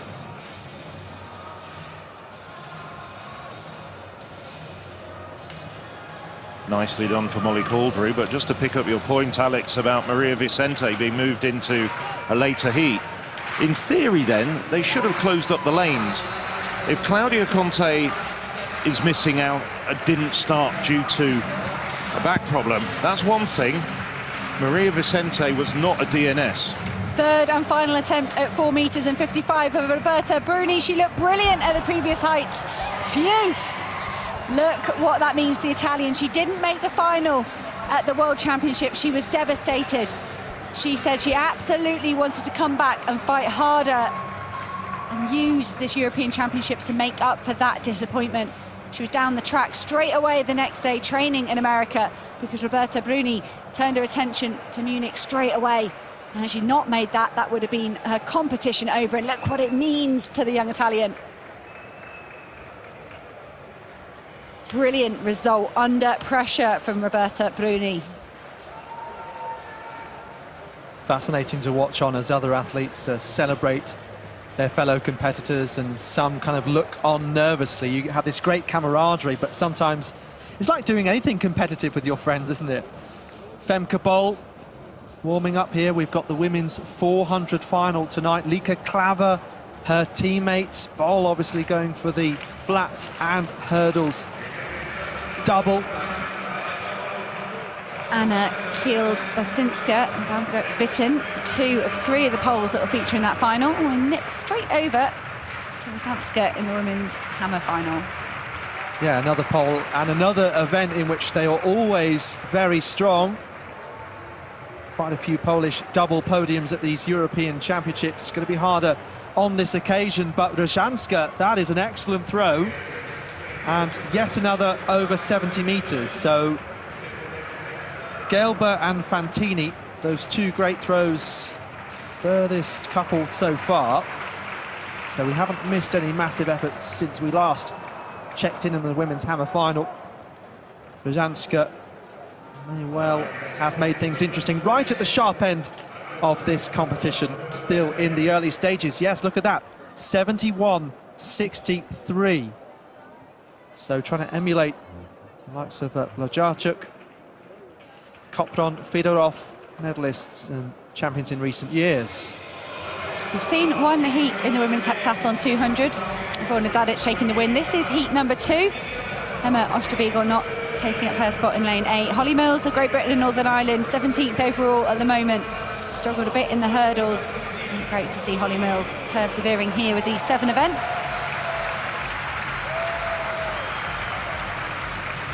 Lane 6 goes to Saga Vananen of Finland. Big personal best in the shot put, puts her up into 6th place overall. Great work from the European Junior and World Junior champion in the 2021 season, jumping straight into the top 10 at a senior championships. Leonie Cambourds goes in lane 5. She's having an okay day, no massive failures as such, but only down in 18th place at the moment. Our event leader is Nafi Thiam, so you can see, well, that gold number is because she's also reigning champion. She is ahead of the championship record pace set by Jessica Ennis-Hill back in 2010. Got to remember, Jessica Ennis-Hill is a better 800-metre runner than Nafi Thiam is, but Thiam's got her on the long jump. That would be an interesting score to follow in the next couple of days. Skuda Vanova of the Czech Republic goes in lane 3. She was 5th at the World Indoors, just 14th at the moment, the fastest in the field. Jade O'Dowda of Great Britain and Northern Ireland goes in lane 2. Commonwealth bronze medalist, did a personal best in the high jump, but she slipped down to 12th place as we look towards this 4th event in the women's heptathlon. Caroline Schaefer, 2017 silver medalist at the World Championships, picked up a bronze last time we were at the Europeans. 10th place at the moment for Schaefer. Every 10th of a second is 10 points. Nafi Thiam is around about 2.6 seconds ahead of Norwitz and Adriana Sulik. I don't think, no matter how fast Witz and Sulik run in the final heat, they're going to do too much damage to that lead as we look towards the end of day 1 of the women's heptathlon. Event lead, Olympic champion, world champion, European champion, Nafi Thiam. Lane 4, she's looking good. She's got plenty of company in this heat. She's not the fastest on paper. That woman's inside her. And that's a brilliant run from Caroline Schaefer, inspired by the home crowd, probably inspired by Nicholas Carroll as well. What a run off Schaefer. She has come out of nowhere. And she's just starting to fade ever so slightly there, but a brilliant 24.1.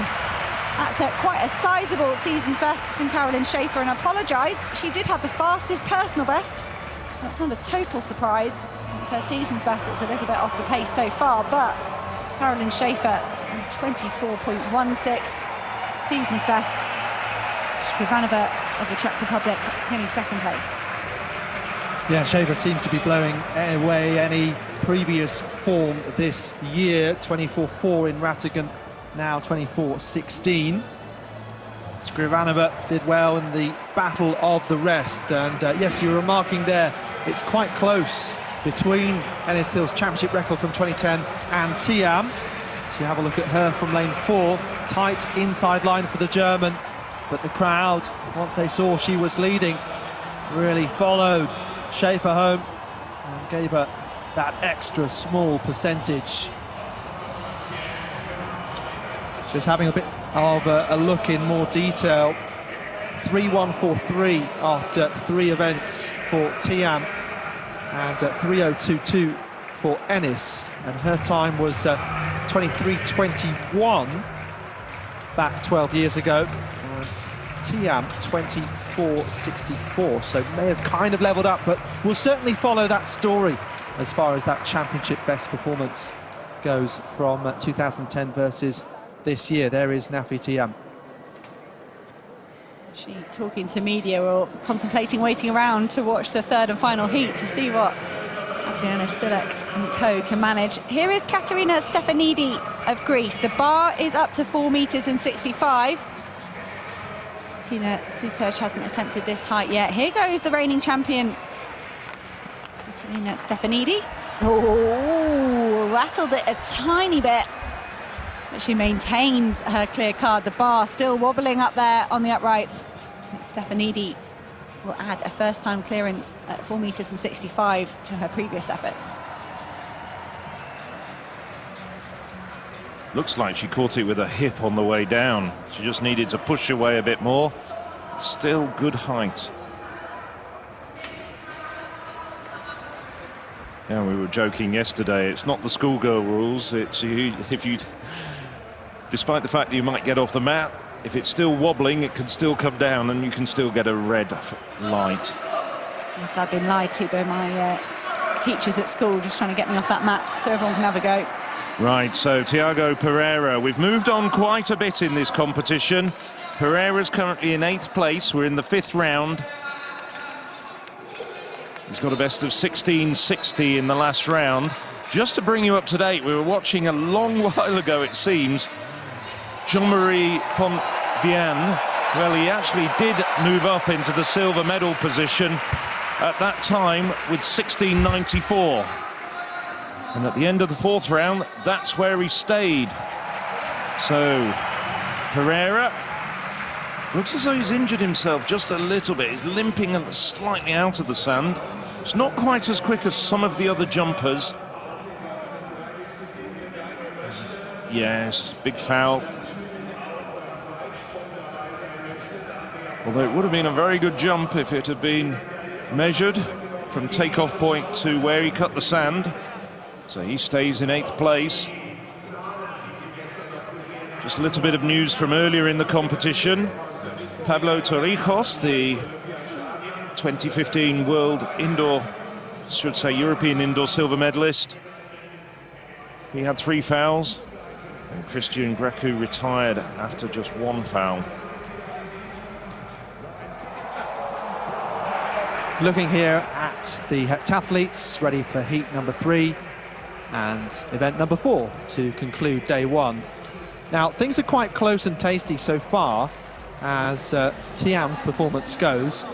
24.64 was her time. That's worth 920 points. So her day 1 score, 4,063. That compares to Eugene, 4,071. Ennis Hill's championship record performance in 2010, 4,080.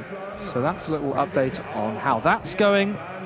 Let's take a look at all the athletes in this. So Sophie Doctor, 13th overall coming in. New lifetime best this year, 23.91.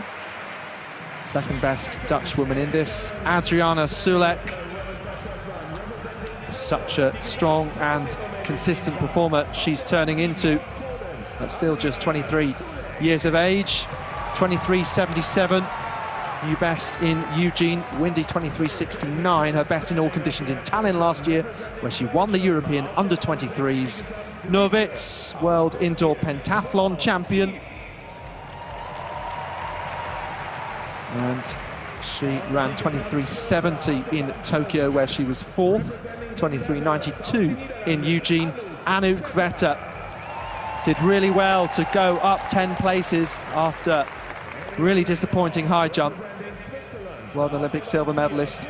Annick Carlin led after the hurdles just marginally, the 22-year-old Swiss, 6th at the World Championships with a new national record there. 23.89, her best from Gertsis. Maria Vicente further down overall in 16th place, but in this race with the faster 200 runners. Sophie Wiesenberg, devastating world champs with no mark in the long jump, but in front of the home crowd, hoping to better that. Bit of a consolation for sure that there is the European Championships for athletes who've had disappointment earlier this year. And Sveva Gerevini, another who's well down the standings in 21st, but this is her opportunity to end the first day of the heptathlon well. Anouk Vetter became a big star in the Netherlands after winning the title in Amsterdam in 2016. Team, of course, then 2 years later in Berlin.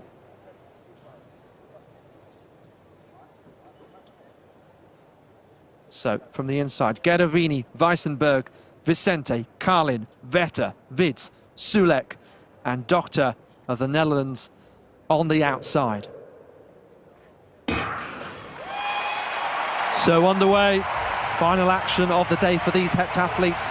Vetter starting really well and rounding this bend in the centre, the orange and blue.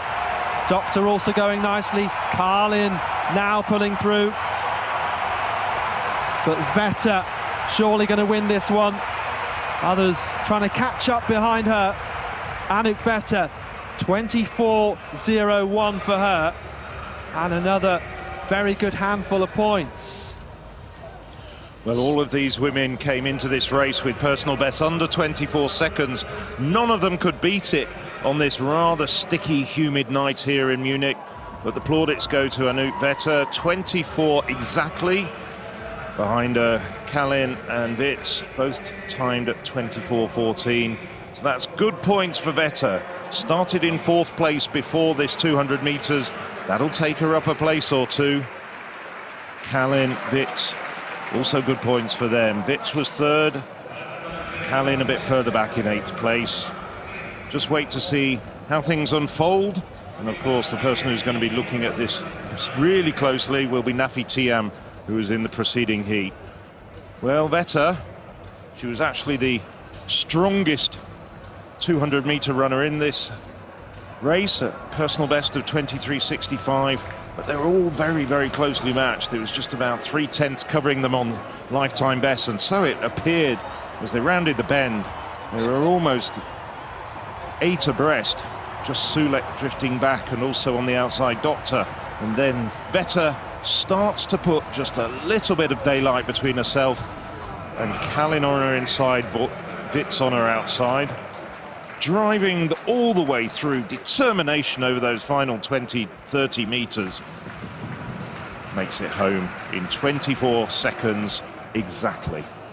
Yes, so looking at those times for the top 3, photo finish in behind then, but it does mean that both Noor Wits and Anouk Vetter have moved up ahead of Adriana Sulek, also in this race and also a decent 200 runner. But looking at that kind of picture, you have to say Vetter with a fantastic javelin. That really puts her in strong contention for that silver medal. And maybe we overplayed the element of need for recovery after that high jump as we look at that result. Vetter, a couple of tenths of what she's done this year and a PB, but doesn't matter really. 981 points in front of all of the other heptathletes. Thiam, there we go, 11th overall, so a healthy lead overnight. Oh, Ivona Dadic, who won the first heat, has been disqualified. I did think she perhaps was running very tight to the bend. That's all I can think. It was maybe stepping on the line, but that will pull her out of the overall standings. Yeah, we're having a look here at how it looks with day 1 complete and some predictions as well.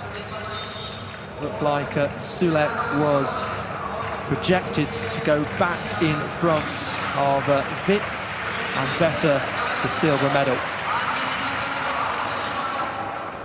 Well, Dadic, who finished 4th 4 years ago and 5th 6 years ago, looks like she's out of medal contention this time. And here we see, just as we noticed it from the results, our very, very alert directors just dropping it in so we can see the lane infringement of Dadic. Yeah, there it is for all the world to see. In 3 different angles, I'm afraid to say, for Ivona Dadic. No doubt at all about it, there was a lane infringement. So Tina Chute has had to watch Katerina Stefanidi do 3 first-time attempts. Probably not watching her eat a banana. But Tina Chute, if she wants to stay in level pegging with the Greek athlete, has to get over this, and she does. First-time clearance for the Slovenian. Stefanidi and Chute looking pretty comfortable. That bar up at 4 meters and 65. It will go to 4 meters and 70 next. It will stay at 4.65 for a little bit. And some of the other athletes have a go at it. But Chute Stefanidi can relax and start to think about those loftier heights.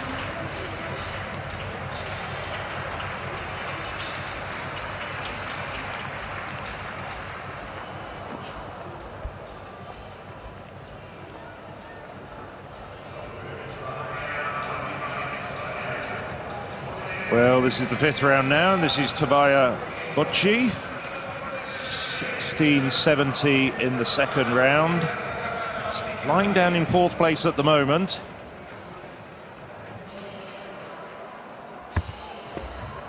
Should say 5th place. Oh, rather snatched step. I think that might well be, well, it's certainly quite close to the 16.70, 16.80 mark at the moment. Well, there's been no change. Pedro Pichardo, 17.50. Pomfian, 16.94.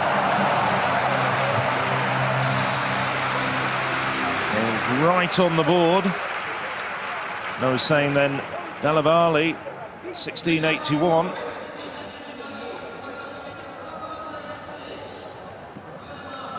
Was getting confirmation of that distance. So 16.79 moves up into 4th place. Leapfrogs Marco Ruiz, who's jumped 16.78. Now, Ruiz had a foul in the 5th round from one Italian to another. This is Dalavali. He's in 3rd place at the moment with 16.81. That's more than 17 metres. That is a good jump. Well, Dalavali, he's gone over 17 metres on a regular basis this season. Jumped out to a season's best of 17.28 in Rieti on home soil back in June. That's a good effort from Dalavali. Tall, rangy jumper, also very quick on the run-up, and just manages to put everything together there.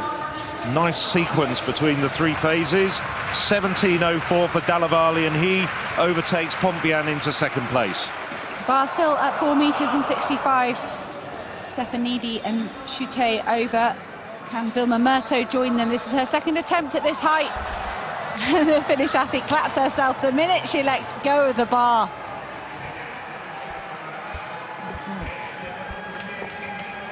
Pretty close to the end of that bar. Vilma Murto. Teammate Alina Lampela exited the competition with the best mark of 4 metres and 40, but staying on to watch proceedings. You can see Murto there, she's right on the end of this pole. We might see her change up to a longer pole as she attempts 4 metres and 70, but choosing to stay on this pole. She would have used this for the last few attempts and be familiar with its tension and its spring. Murto having a chat with the coaching team. She is the 3rd woman over 4 metres and 65, and the only athlete that will do it at the 2nd time of asking. So at the moment occupying that 3rd place. We've had a kind of tactical pass for Molly Caldry. The British athlete realising that even if she passed 4 metres 65 in the 3rd attempt, it wouldn't positively affect her rankings. Well, I hope that's the case, rather than any injuries for Molly Caldry. Got Angelica Moda, Bonin of France, Bruni of Italy, and Caldry yet to get over 4 metres and 65. Right, back to the triple jump. We're in the final round now. Just to bring you bang up to date, Thiago Pereira finished 8th, fouling his final attempt. He completes his sequence with 16.60. Enzo Hodebert has a best of 16.62, which he got with his opening jump. He's 7th, and this man is in 6th, Ben Williams. That's Aston Moore. Very, very well-known British triple jumper. Now, really the doyen of horizontal jumps coaching.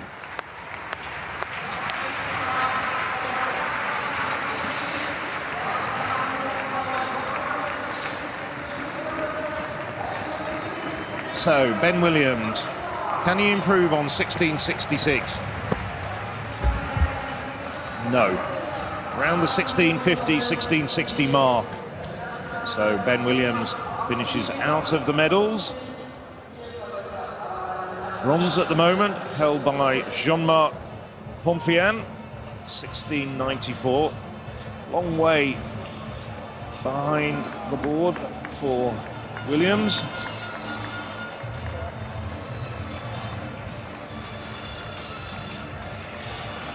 Good jump at the end of it. Just needed to hit the board square to get that bit of extra distance. So Williams, 1653. So he finishes in 6th place.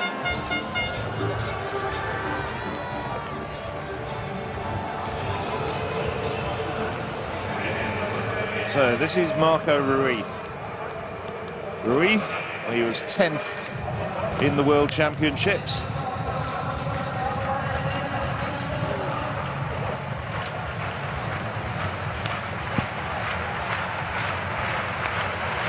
Trying to get the crowd behind him.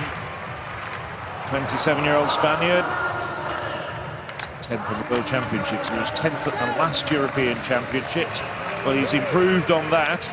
He's guaranteed at least 5th place. Needs to improve by 16 centimetres to get into the bronze medal position. Well, he was really tight on the board there. Don't think that was an improvement, though. Just waiting for confirmation. It's a green light.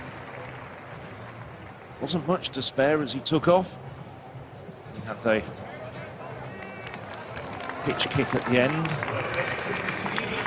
Not that common amongst triple jumpers to put a hitch kick at the end of your 3 phases. 1677. So just 1 centimetre short of his best. Good consistent series there from Ruiz. Has to settle for 5th place. Slowly getting towards the medal contenders.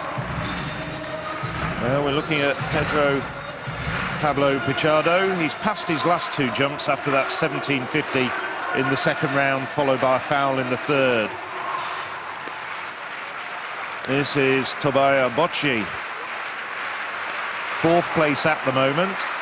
As the final round is reseeded. He was in 5th in the 5th round.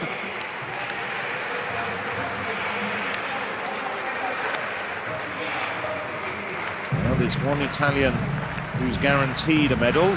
That's Andrea Della Valle in the silver medal position. Can Bocci make it 2 men on the podium?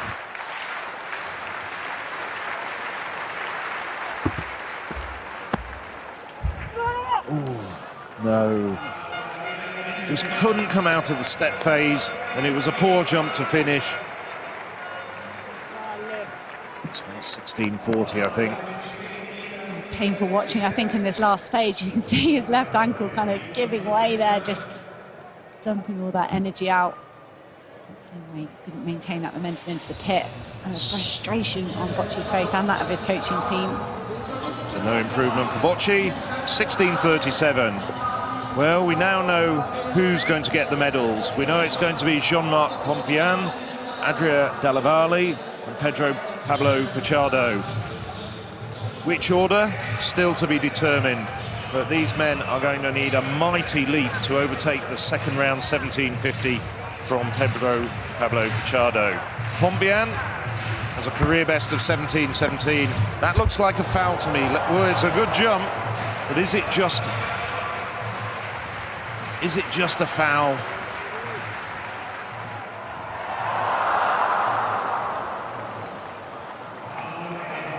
It is. That was an excellent jump, but just a few centimetres into the black. That might have been a lifetime best if he could have just taken it back 5 centimetres, but it isn't to be. But Jean-Marc Pomfian takes a bronze.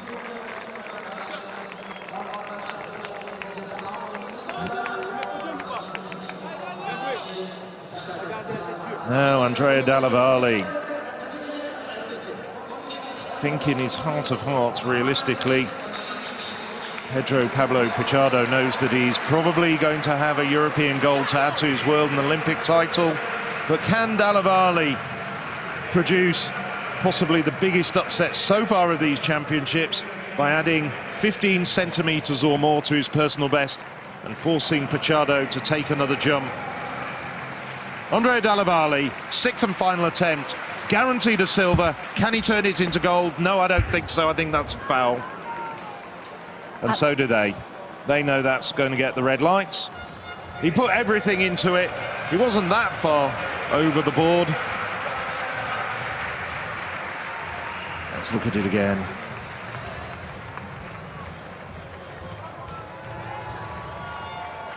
No. Red light. And I think that could be a pretty relieved Pedro Pichardo. He's massaging his calves down there. We saw him talking to the official. I wonder if he was trying to confirm who was jumping when. Is everyone in the same order? So I don't think Pichardo wanted to jump again unless he absolutely had to. I might be wrong. He might go and give us one last hurrah. There he is. I am wrong. But he was certainly massaging his calves. Perhaps a little bit of DOMS and fatigue for the Portuguese athlete. Well, Pichardo's got absolutely nothing to lose. He's added a European title to that world title from a few weeks ago in Eugene. There's his series.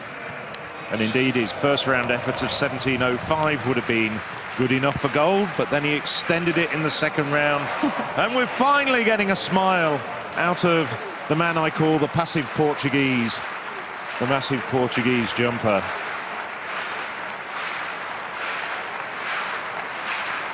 Not one of the most demonstrative athletes on the circuit. Nice guy, nevertheless. What's he got?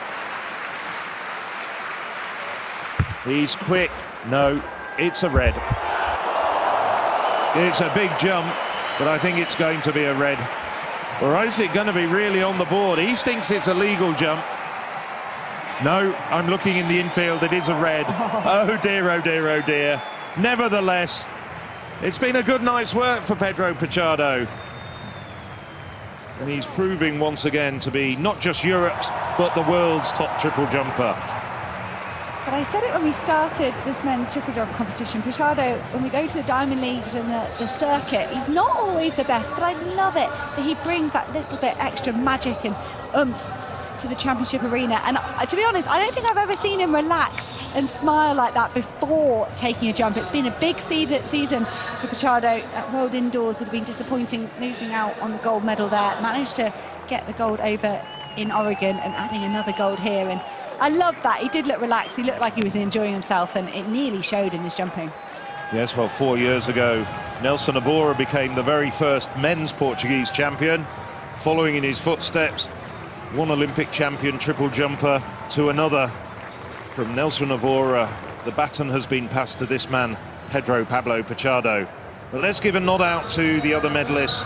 Andrea Della Valle of Italy takes the silver, just to repeat, 17.04. And joining them on the podium in a little while, it'll be Jean-Marc Pontvian of France taking bronze with 16.94. Confirmation of the results. That's the top 9. And there's a couple more men if we turn the page. There we go. But there's no doubt at all, he was in imperial measurements almost 2 feet beyond the best of the rest. We know we've got a lot of American listeners. That's going to be more meaningful to them than possibly our European counterparts. But 46 centimetres advantage between Pichardo and Della Valle.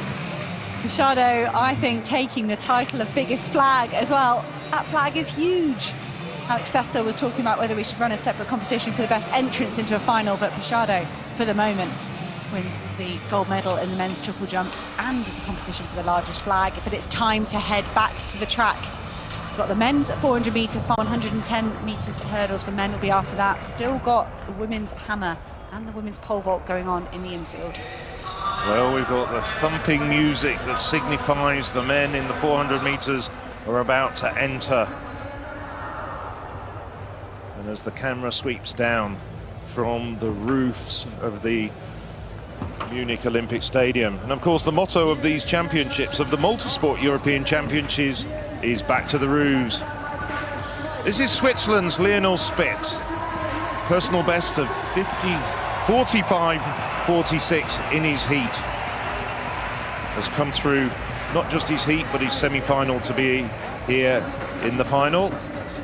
This is Karol Zalowski, lead-off runner for mixed relays at both the Olympics and the World Championships for Poland. Also the lead-off runner for their world indoor record-setting team in Birmingham 4 years ago. Thomas Portier, 2015 under-23 European champion. Lots of injury problems, but has come back to set a personal best in the semi-finals. Second Swiss runner in this final, Ricky Petrucciani, just 22 years of age. Seen him take medals last year at the European Under-23 Championships. Dylan Borlée, well, both his brothers, Kevin and Jonathan, took silver and bronze 4 years ago in Berlin. Can he make it 3 siblings with a European medal to their name? Alex Haydock Wilson improved to 45.08 at the World Championships. Is this the moment when he's going to duck under the 45-second barrier?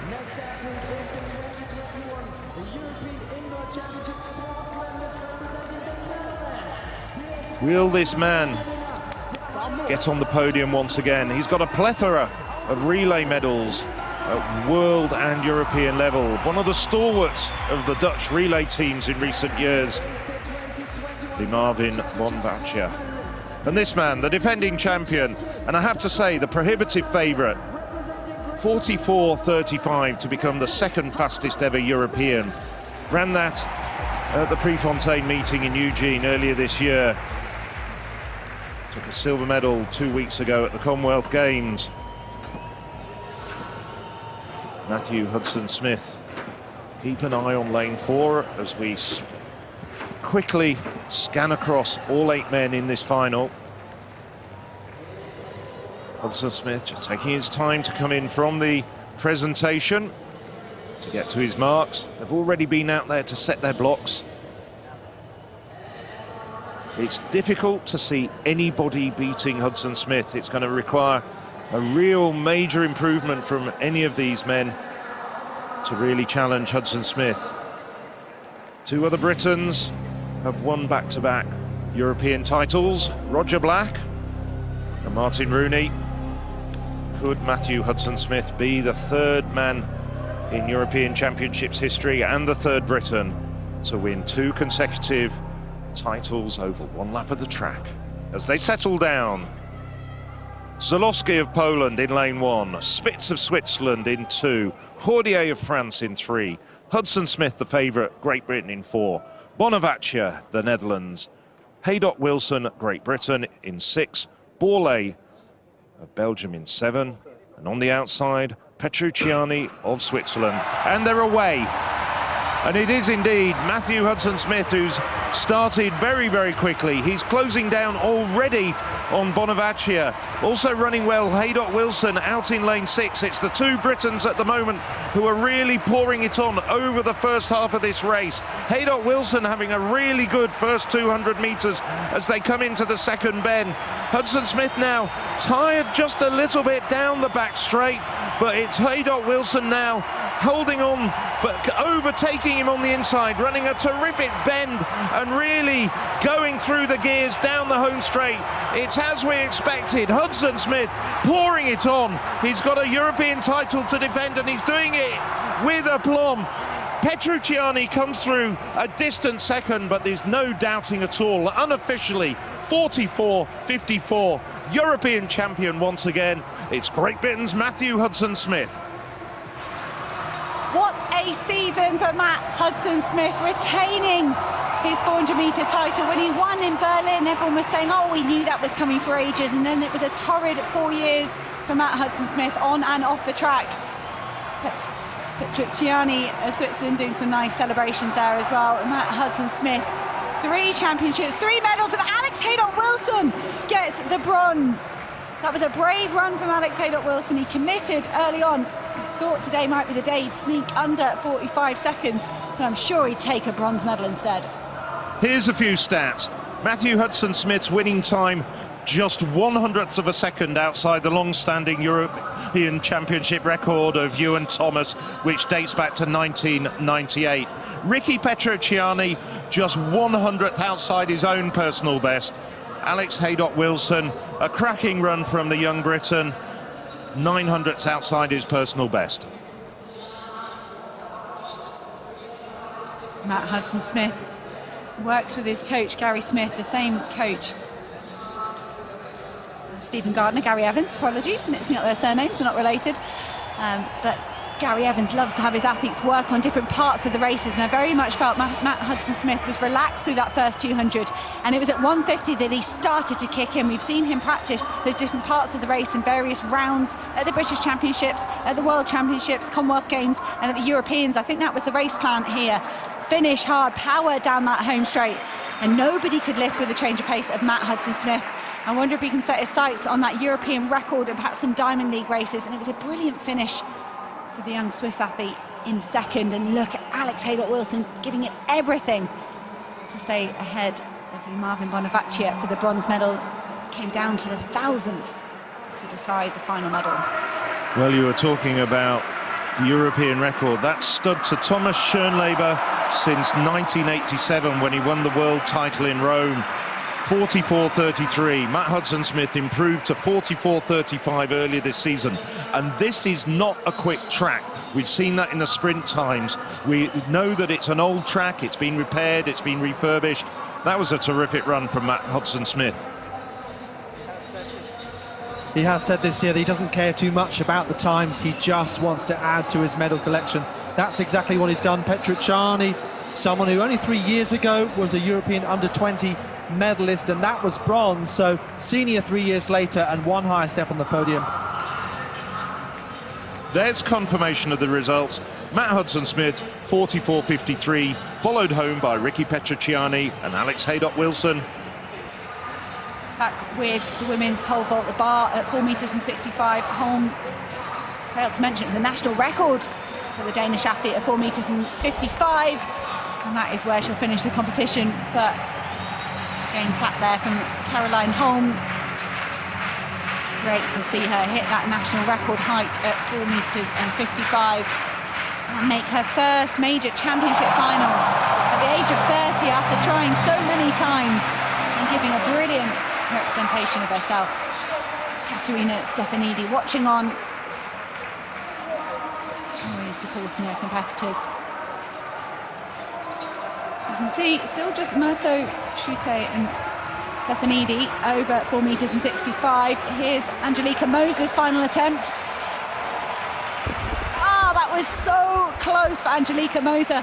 Took her 3 attempts to go over 4 meters and 40 centimeters. She looked good at 4.55, and you could see her just falling over to the left-hand side, but still so nearly managed to muscle out a clearance there.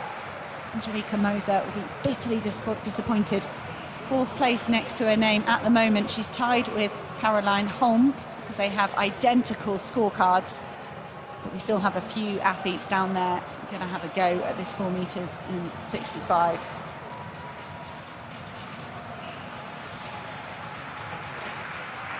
Frustration from the coaching team and from Angelika Moser. She's got so much potential. We saw her take that European indoor title, and emotion just getting the better of the Swiss athlete. And it's pretty fed up. So here it is, Roberta Bruni of Italy. She's in the last chance saloon as well. It took her 3 attempts to get over 4 meters and 55. The bar now at 4 meters and 65. Can Bruni join Schute and Stefanidi? The clearance at 4 meters and 65.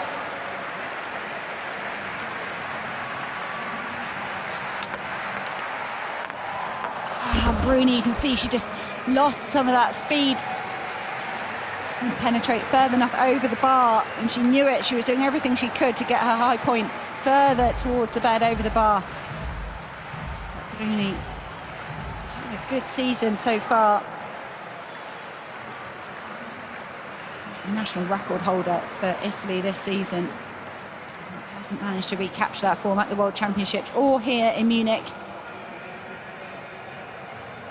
At the moment, 7th place for Roberta Bruni.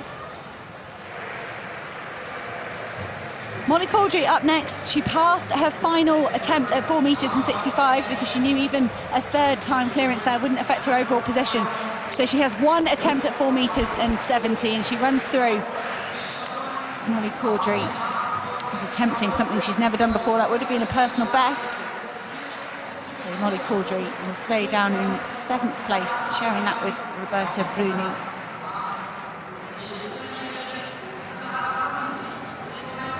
Well, that previous height of 465 really shook them out, didn't it? Out of the 8 women trying to clear it, only 4 did. 3 did, I should say. Over to the women's hammer. Jakobsen of Denmark now in the 3rd round, so desperately needs to improve.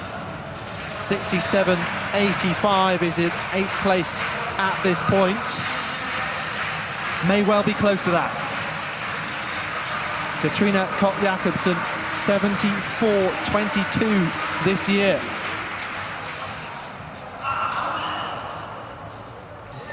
Long look, perhaps of resignation.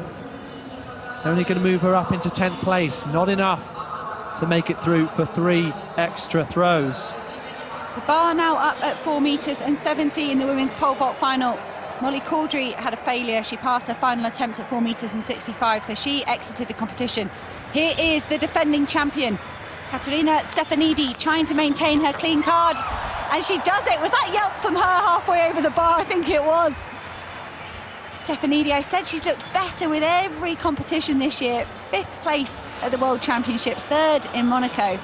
And I think she's got a bit of an advantage here in Munich, jumping first. Anything she does, Tina Schutte has to try and match. Stefanidi putting on a masterclass here in women's pole vaulting so far. Well clear. Let's see what that means to the Greek lady. Timing perfect. Congratulations to Katerina Stefanidi.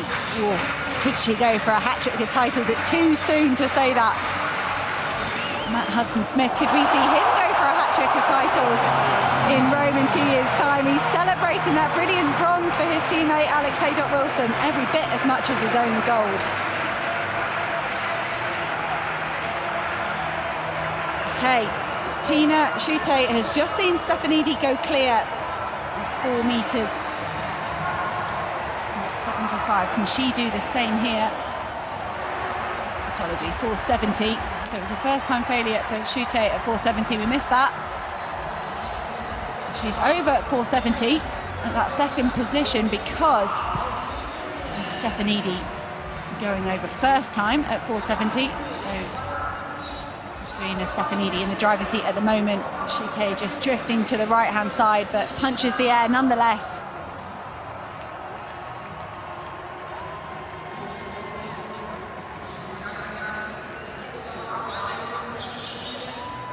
Schutte looking very good here. 2nd time clearance at 4 metres and 70 does give her a blip on her perfect record though.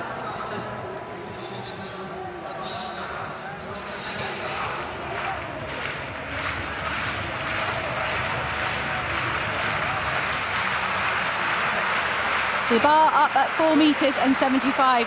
Can Katerina Stefanidi maintain her clear scorecard? First time clearances the whole way through this competition. Yes, she can. Brilliant vaulting from Stefanidi. That's a season's best outdoors. Certainly might be indoors as well for Stefanidi. Looking very comfortable here in this women's pole vault. It's a great vault considering I thought she looked just a touch sluggish on that runway. Having a look at her accelerating, planting this pole. Up she goes and over, able to celebrate on her way down. And once again, what a feeling.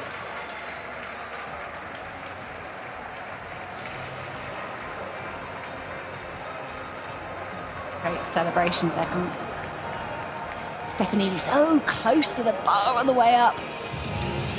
Fine margins.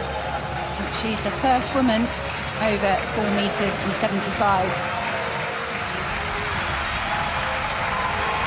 All action in the women's pole vault. Included 2 finals, 6 underway in this evening session of day 3. Next up is the women's 400 metres. The athletes are down on the track.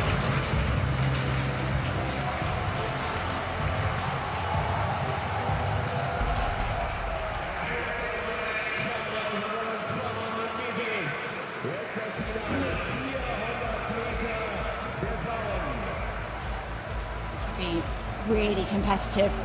3 Polish athletes, 2 athletes from the Netherlands. And here they go, one by one. It's Belgium's Cynthia Berlingo. She had a strong finish in qualification. She had a torrid few years. Achilles injury in 2019. Lost her father to COVID in 2020 and then pulled up injured in her warm-up for the Olympic Games. Now this young woman, Yoshida Adeleke, ran an Irish record back in May, and she's maintained that form fantastically well throughout this 2022 season. 1 spot outside of making a final at the World Championships. Victoria Ohorugu sets a personal best in the semi-final by 0.3, previously coached by the wonderful Lloyd Cowan. Her sister Christine taking up the coaching duties now. It's gone particularly well this season. Iga Baumgart-Witten will go in lane 2, part of the Golden Girls Polish team that picked up so many relay medals. That started, I think, in Berlin, really, in 2018. Christina Święty-Ersatic taking the individual title, not able to make this final and defend that, but she's got 3 strong poles to try and maintain a Polish winner. Anna Kielbaszynska of Poland will go in lane 4. She's the top Polish athlete on paper in the World Championships, coming 8th. Lieke Klaver of the Netherlands will go in the outside lane, as she did in Oregon. It suited her just fine. Came home in 4th place in that global final. Here is the fastest Polish athlete on times. Kaczmarek is the first Polish athlete sub 50 seconds in 38 years.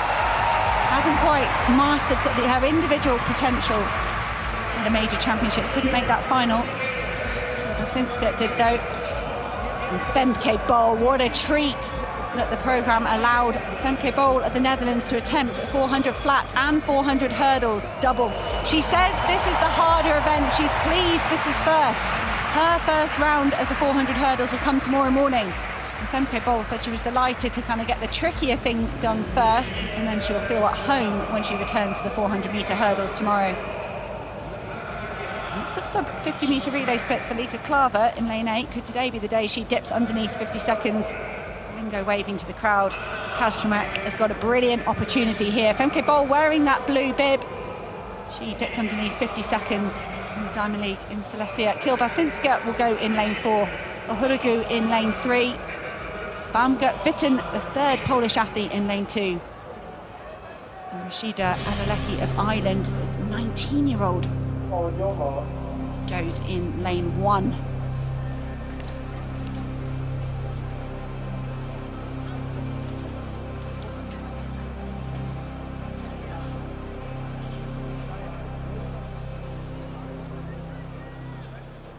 Kaczmarek is just a few metres behind Femke Bol in Silesia in the Diamond League. Finished strongly. Femke Bol paces this incorrectly. Kaczmarek could come through for the gold. And they're off. It's like a fast start from Anna Kielbaszynska of Poland, just working her way up to try and get on terms with Femke Bol. Femke Bol said it's a totally different stride pattern and judgment of effort when there's no barriers in the way. Kielbaszynska was gaining ground on Femke Bol, but I feel like Femke Bol is just getting into her running as we hit the 200-metre mark. The graphic in the corner indicating that Lieke Klaver of the Netherlands is in the lead at the moment. Lieke Klaver so often strong through the first 200, and she does supremely well at finishing it off nowadays. The last couple of years have seen Lieke Klaver go from strength to strength. She did the national record in Oregon, but she had to relinquish that to Femke Bol. Femke Bol at the moment powering away. Kaczmarek holding on to second. The young Adeleke of Ireland could be in the bronze medal position, but she's fading ever so slightly. It is going to be a win for Femke Bol, 49.44. She goes even faster than she did in Silesia. What a time from Femke Bol. We knew that could be coming. She was sub-49 split in the mixed relay in Oregon. And 49.44, Femke Bol, the European lead. Winning margin of half a second over Kaczmarek and Kielbaszynska of Poland. Really good under pressure in the closing stages to make it a 2-3 for Poland. So this young woman, who's better known as a 400 hurdler, now has the indoor and outdoor European 400 flat titles. And Carsten Warholm joked to her in the press conference, you're going to need some good luck to try and do this double. But she's blown the competition away. Kaczmarek is always such a fast finisher, half a second behind, as you can see there, but another very strong performance from her. Close to that time earlier in the year. Adeleke, bit of disappointment for her. There was a good battle over that bronze position, just won there by Kielbaszynska. National record for Adeleke, down there in 5th place, matching the accomplishment of Israel Olatunde. He had a national record for 6th place in the 100 metres last night. Great running from the young Irish teammates. She cancelled her holiday in Mexico, I believe, to come here to Munich, so that's exactly what she wanted. Someone who has so much talent over 100 and 200, but just looked at her strength and prowess over 400 as well. So Femke Bol goes up from 26th to 15th on the European all-time list. She celebrates before the line. Look at this, she knows she's won. Femke Bol unable to resist raising her fist. She's a very respectful competitor. I don't think I've ever seen her do anything close to a showboating. It was Kaczmarek of Poland that clocked the time first. She opened her mouth wide. Wow! And I think these athletes do some training together. They've got the same coach listed, Lauren Mobley. That's not him, that's someone else from the Dutch support fan club. I was going to say a huge contingent of Dutch fans have made the long trip from the Netherlands to Munich. It's probably about a 7 or 8 hour drive all the way through Germany. And Femke Bol has rewarded their efforts admirably. And that, it's not just a European lead, it's a national record. And the fastest time by a European for quite a few years. Confirmation of the result there. Femke Bol, Natalia Kaczmarek, Anna Kielbaszynska, Victoria Uhuragu in 4th, and a good national record from Adeleke of Ireland in 5th. And we head back to the women's pole vault. Just 3 women left in this competition. Vilma Murto has passed her second attempt at 4 metres and 70. That won't affect her position, and she's gone straight to 4.75. And she knew that was a good jump. We could hear her squeal before she even let go of the pole. Her personal best is 4 metres and 72. She's improved that there with a first-time clearance at 4 metres and 75. That's going to put the pressure on the other athletes. We've been looking at Stefanidi and Schutte, and not out of nowhere, Vilma Murto is an incredibly talented athlete, and she has just given us the jump of her life in the European final. It's a national record. She's been waiting so long to really fulfill her potential. Is this the night that she truly does it? I love it, these athletes. We see it in so many of the field events. When they know they've done a good effort, they let us know with their body language. And Vilma Murto puts the pressure on Tina Schutte. Here she is, first attempt at 4 metres and 75. Yes, the Slovenian gets it. Slovenia having a good day in the field. Christian Che throwing a championship record in qualification in the men's discus. Tina Schutte gets over 4 metres and 75.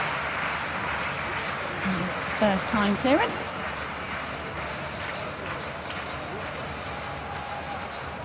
She enjoyed that one. Oh, again, close to the bar on the way up. That's indeed the highest Schutte has ever jumped outdoors. She's done 480 indoors. So 480 is the national record. That's an outdoor best for the Slovenian. At the moment, Schutte in 3rd place. Vilma in 2nd, and Stefanidi still holding on to the hopes of a hat-trick of European titles. Well, what do you make of that? Wonderful photo. Now, Wilma Murto, having just gone over a national record of 475, can she extend it at 480? Murto warming her way into this competition with some early failures and suddenly looking better as the bar gets higher. Wilma Murto, that is a brilliant clearance at 4 meters and 80. She's been pretty quiet in this competition. And then suddenly, as it's got to crunch time, the bar at 4 meters and 80, that's way above what any European athlete has done. And you can see Stefanidi pointing her thumb up in the air. I think that's saying that she's got to pass, because if she wants the gold medal, she's going to have to get over at 4 meters and 80. Well, listen to this. Finland have won 33 gold medals at these championships, but no woman since 1994, one overall since 2006, Antti Ruskinen, with the javelin gold in Zurich in 2014. And Finland trying to chase that such rich tradition and history, getting back to those glory days.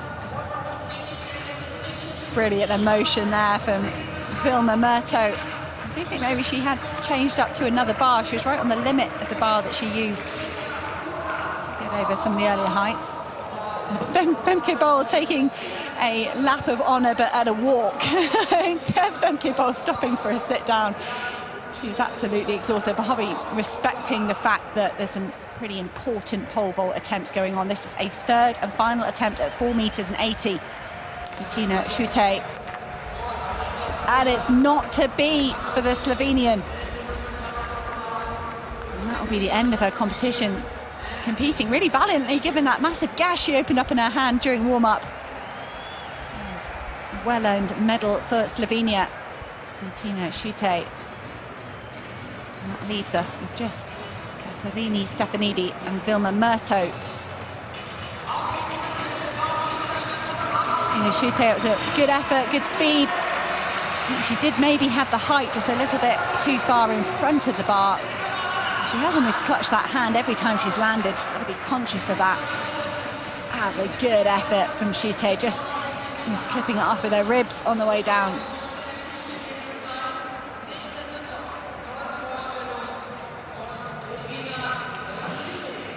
Again, prize for the most energetic coach reaction. We might have to go to the Slovenian pole vault coaches. Schutte with a wave of thanks. She's got her flag. So that's the women's pole vault drawing towards the end. We've got a women's hammer throw going on as well. And 110 metre hurdles for men. Brilliant 6 finals here on day 3. 3 have got their results sewn up. 3 yet to be decided. Well, curiously, we saw those big throws in the opening round, and we haven't seen too many improvements. That's Bianca Gelber, 72.22 to start off the competition. Eva Rozanska, lifetime best of 71.63 following her, and Sara Fantini, 71.51. Surprisingly, Alexandra Tavernier, France, went out after 3 rounds. 66.60 was her best. But another who started off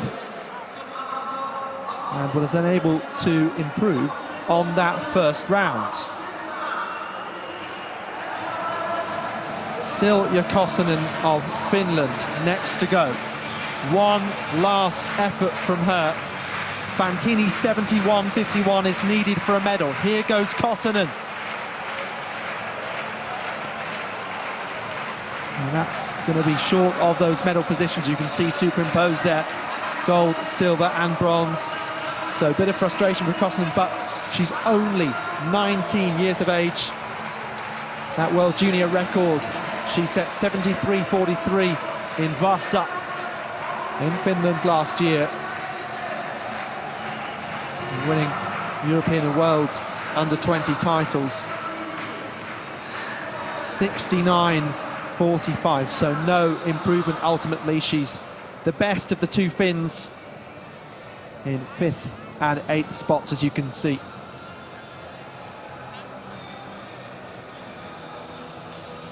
So even though we haven't seen a huge amount of the hammer finals, there's been so much simultaneous action going on, really we haven't missed anything major.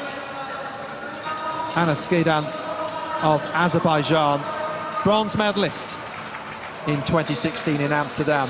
Look at that, deep breaths there for Bianca Gelber. She sits in the gold medal position and has done since this competition started over an hour ago. There are the medals. Can this woman in the colours of Azerbaijan get one of those? Willing it to go further, but once again dropped short of those medal spots and off to that left-hand side. He was trying to go better than that bronze medal and make history for an Azerbaijani women at these championships. And a couple of silver medals, including the triple jump for Alexis Capello in 2018. Who I seem to recall went out in qualification. It's a respectable 4th place and 70.88. Now over to Sara Fantini. Half the field, 24 years of age or younger. New generation coming through. So here we go with this 4-kilo hammer. Fantini, her father, Olympic and European shot put finalist, Corrado, European under-23 bronze medalist, 3rd at the European Team Championships last year. Can she go any higher now? Just drifted a little off to the side with her footwork, and, well, looks to be close to what she has thrown previously, but maybe just a little short. So waiting patiently now. You can see there, no improvement since the first round. Sara Fantini, a valid attempt. And what is this going to start with? 71.58. So closer to Rajanska, but 5 centimetres off. Well, now Gelber, who looks like the tension is getting tough. Only Ewa Rożanska of Poland can deny her. Fantini building up that speed, watching that hammer go. She was pleased, but ultimately cut down that margin in front. Rożanska stays in silver, and that is what she's at least guaranteed. Final 2 throws. Rożanska requires better than 72.22. The Polish woman launches that hammer, and that is close. You can see the gold line. It may not be good enough, but Rożanska giving everything in the final run. That's what you want to see. Once you've got a great mark, a new lifetime best. 72.12, so just 10 centimetres in it in the end. Look at the sigh of relief for Bianca Gelber. Bianca Gelber has been around so long. I know that she came 6th place at the World Championships back in 2011. Matched that in the recent years as well. This is just a tremendous kind of turning of the screw, bringing the pressure here, taking advantage of the absence of the likes of Anita Wlodarczyk. Yeah, won plenty of titles over the years, Balkan champion, Francophone as well, but this will mean so much to the Romanian.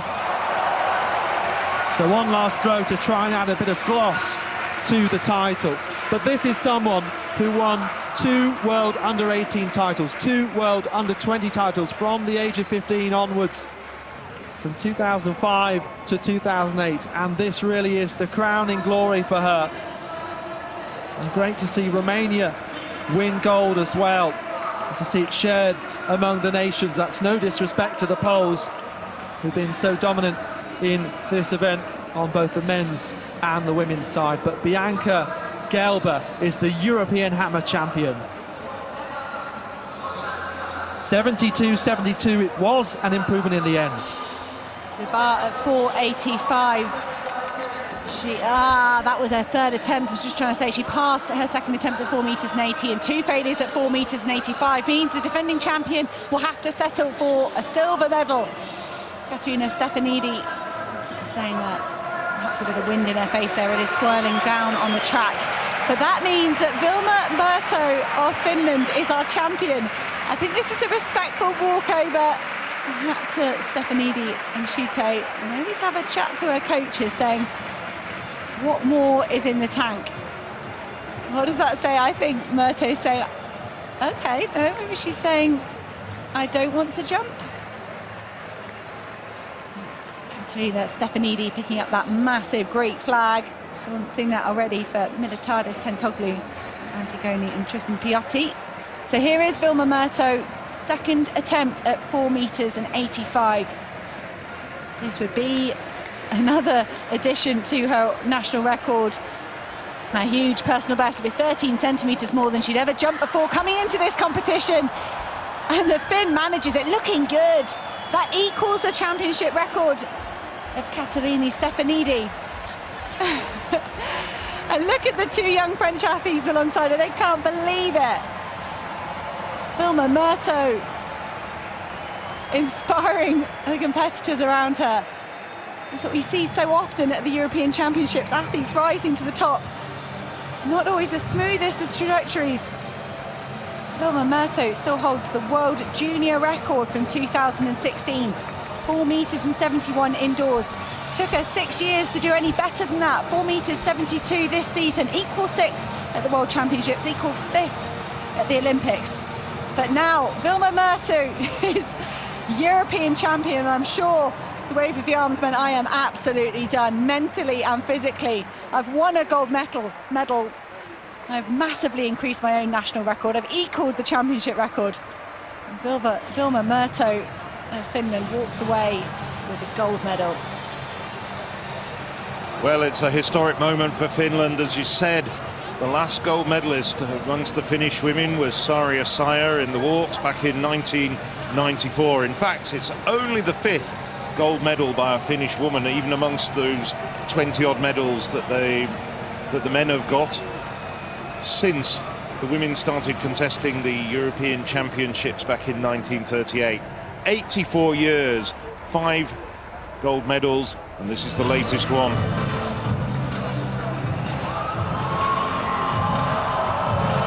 And so to the last action of tonight on the track, the final of the men's 110-metre hurdles.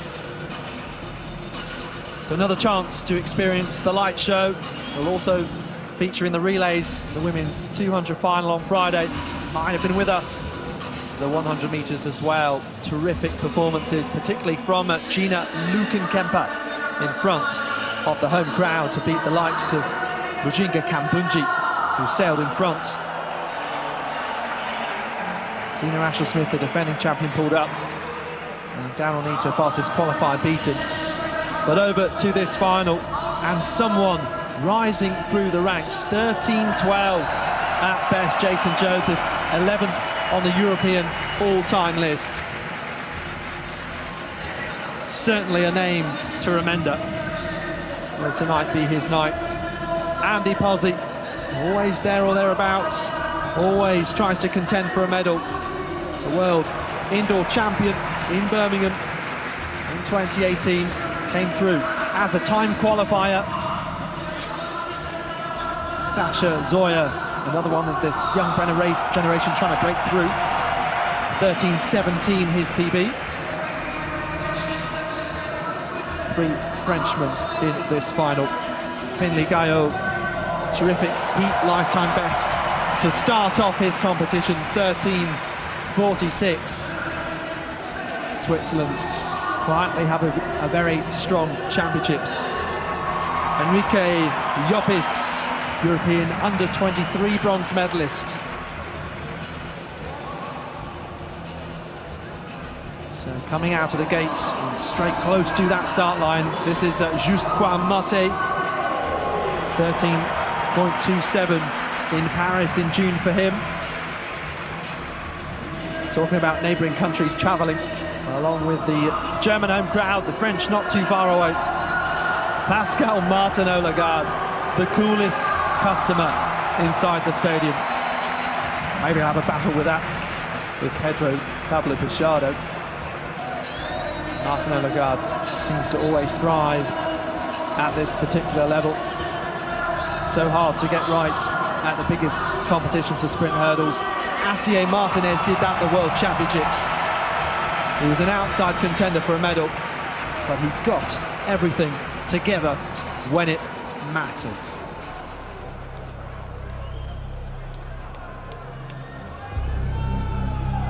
So, thumping music surely sending a strong pulse through the veins of these 8 athletes.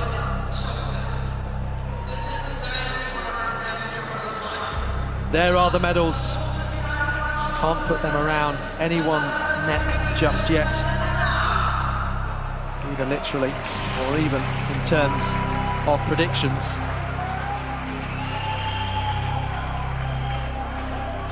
Zoya looking intently focused. We don't know what's beneath the glasses of Martinot-Lagarde, but the 30-year-old is looking for a 12th medal at a World or European Senior Championships, indoors or out. What about Andy Pozzi? Could he pull everything together? Let's find out. Pozzi, Gaio, Kouamate, Martinez, then Martinot-Lagarde, Llopis, Zoya and Joseph.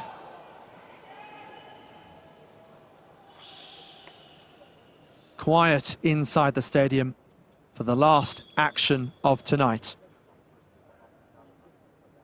Just those hurdles, barriers in the way. Who will sail over them? Really good start then by Pozzi. Kouamate just taking the lead. Martinez alongside him. Martinot-Lagarde trying to power through. Look at his strength, but so close with Martinez. Martinot-Lagarde, he hopes he's won this title, but there was so little in it. So often say you can throw a blanket over them. For my money, that was Martinez. He looked sluggish in the early stages. He was put under immense pressure by Pascal Martinot-Lagarde. And it does go to Martinez, European lead. The previous European leader, Sasha Zoya, falling to the ground midway through the late race, but the same time given to Pascal Martinot-Lagarde. I thought he was going to pull it off. A brilliant performance nonetheless from Pascal Martinot-Lagarde. It's been a brilliant season then for Asier Martinez, getting closer to Orlando Ortega's 13.04, the fastest ever by a Spanish man. And let's see who gets this bronze medal. So close. Battling there for her as well, but Asier Martinez just seemed to have the strength there against Martinot-Lagarde. It will, however, be 2 Frenchmen on that podium. Just Kouamate, 13.33, very close to his lifetime best from June. Joseph just beaten out of it ahead of his teammate Finlay Gaio. But there's no doubting Asier Martinez takes the gold, the very first Spaniard to be European champion in the 110 metres hurdles. They've got a couple of bronzes in the past. It was tight, but both myself and Hannah England alongside me thought Martinez was going to get the verdict. And once they looked at the photo finish and started counting the thousands, it was Martinez who indeed was crowned the victor, just getting the verdict ahead of the defending champion, Pascal Martinot-Lagarde. Both men timed at 13.14. Let's have a look at that race again. Well, neither Martinez or Pascal Martinot-Lagarde were the quickest away. It looked as though Martinez just stumbled very slightly, but his pickup was very quick. And Martinez is so quick between the hurdles. Perhaps Martinot-Lagarde the better technically, but you look at just how determined Martinez is. He wasn't going to let go that most infinitesimal of leads. Martinot-Lagarde battling all the way down the track, but just a couple of thousand separate, just 1,000 separating it. Good heavens.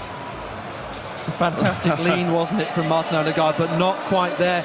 You can see just coming into that 9th hurdle, Martinez had an extra burst of speed, bit more momentum, and ultimately I think that was what made the difference. Zoya falling then just to the right of Martin Odegaard. Llopis was out of things a little earlier on. The other Spaniard, who's seen his teammate in front take the gold medal. Carnage behind as usual. Just Matei, I could say, really clattered the penultimate hurdle. I wonder if he could have lived with the pace of Martinez and Pascal Martin Odegaard if he hadn't hit that hurdle. Reminiscent of Gina Lumpenkämper and Majinga Kumbunji being given the same time last night and taking it down to thousandths. Brilliant closing yet again, one of these evening sessions here at the European Championships. Alessio Martinez getting awarded that gold medal. It was almost cruel, the camera person focusing on Pascal Martin Odegaard, giving him that hope that he was going to manage to retain his title. But nonetheless, what a return from injury for Pascal Martin Odegaard. He's had a torrid year. And just about 3 or 4 rows in front of us, over to our right-hand side, is the phalanx of about 10 Spanish journalists representing the 4 national sports dailies in Spain. Let's just say they're getting a little bit excited, and on a midweek you can anticipate what's going to be on the front pages of those periodicals. Sasha Zoya came in with a European leading mark, but the hurdles were his biggest barrier today. There's the confirmed result. Alessio Martinez with the gold ahead of Pascal Martin Odegaard. 2 medals for France. Just Matei picking up the bronze. Yeah, so second gold for Spain at these championships, I believe, helping lift them up the medal table. But wonderful performance from Wilma Murto. Look at her celebration then. We were talking about Stefanidi celebrating on the way down, but that means so much to an athlete similar to Gelber, actually. As a youngster, under 18, under 20, a rising star to watch, but now that senior title that they've craved for so many years, that their fans and support groups around them have wished for and longed for, but lighting up a nation watching as well. The Finnish TV crew, Yle, also cheering on that. Equal championship record performance for Wilma Murto as well. Katerina Stefanidi couldn't make it a hat-trick of titles, but it's a great silver medal. Tina Schutte is coming unstuck at the larger heights, and she'll walk away with a bronze. Brilliant summer for Tina Schutte. Watch out for that Finnish team. A good showing at the World Junior Championships this summer. They hosted the Junior and the Under-23 European Championships. They could be a nation on the rise. And Pascal Martin Odegaard doesn't look too unhappy at being unable to defend his European crown. Looks as though he's very pleased indeed. And his lap of honour is motor assisted. So we saw Femke Bol take a sit down at halfway. She was perhaps too tired to make it the whole way round, as was Pascal Martin Odegaard.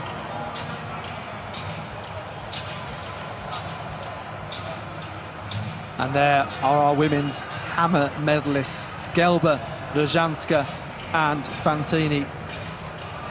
Fantastic for the Romanian, that title. 72-72, improving by 50 centimetres right at the end of the competition. Rozhanska, well, lifetime best there. That's all you can ask for, really, to produce your furthest ever throw in the competition. Real disappointment for Tavernier to be 12 out of 12, someone who has won world and European medals in the past. French team overall, though, and a great day. And there's just Martin Odegaard. So he still does have 12 medals from worlds and Europeans, indoors and outs. That Berlin title was something of a comeback, really, because he hadn't been quite at the level he'd set, the benchmark, earlier in his career. Delightful to see yet another replay of this race, because let's also see Juan Martin, how he fought hard for bronze further back. Those two in the centre. Martinez living up to that kind of fire effect kit that the Spaniards have. Zoya, well, I'm sure he'll very much live to fight another day, because he's an emerging star. And his first year over the high hurdles, he's the fastest ever man to cover 110 with hurdles in the way. But the junior height Americans what he was competing over until this year. So Sasha Zoya just lacking that extra height, not like Pascal Martinot-Lagarde. And Martinez at a battle for the ages to the line.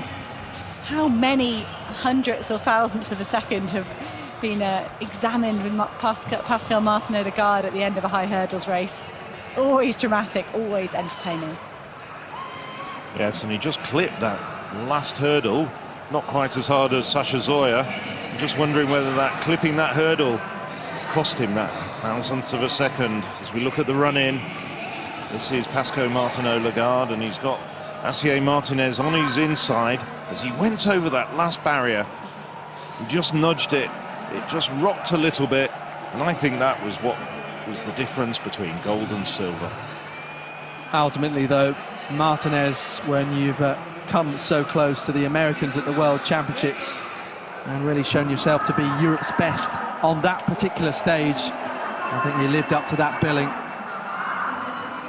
Martinot-Lagarde did so well in trying to get within a hair's width, and he's being pretty much mobbed by fans there down below. Look how chuffed that young lad is with that race number.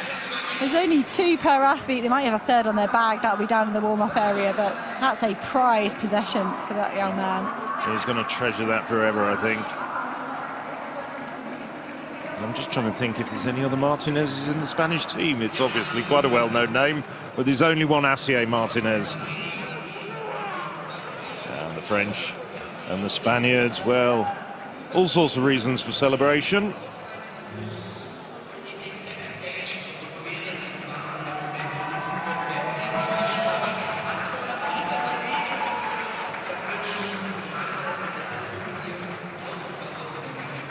Well, the crowd now starting to depart the Olympic Stadium on this, the 3rd day of the Munich 2022 European Athletics Championships.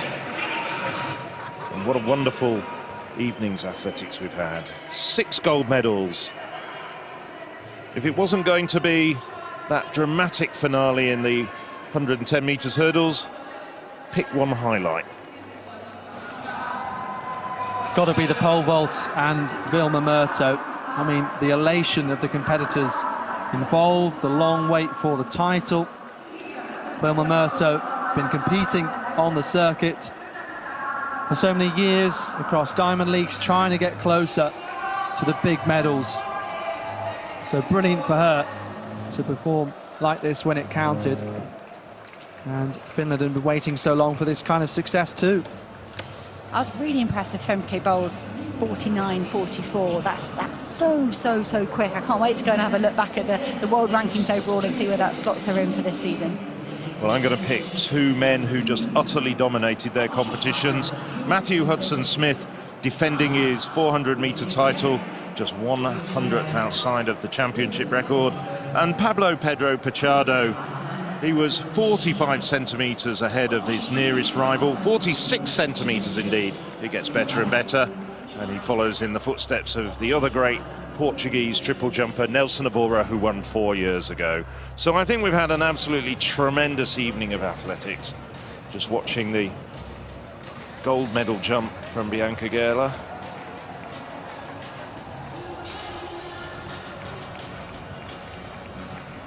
Well, there's the 3 medalists from the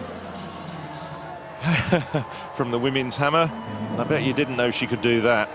Those cartwheels, that's impressive. Very impressive. We saw a forward roll from Seamus Derbyshire earlier on in the 400-meter hurdles semi-finals, but that was pretty much better for Gabler there. Well, as we mentioned, the time since there's been a Finnish woman to win gold. What about since 2002? Not since then has a Romanian woman taken a European title. Who would that have been? Gabriela Szabo? Just having a look now. And put me on the spot, but I will find it. So here we have the highlights of this evening's athletics. Go on, jump in quickly. Yes, Ionela Tirea Manolasha with 400-meter hurdles. Ah, not Szabo, okay.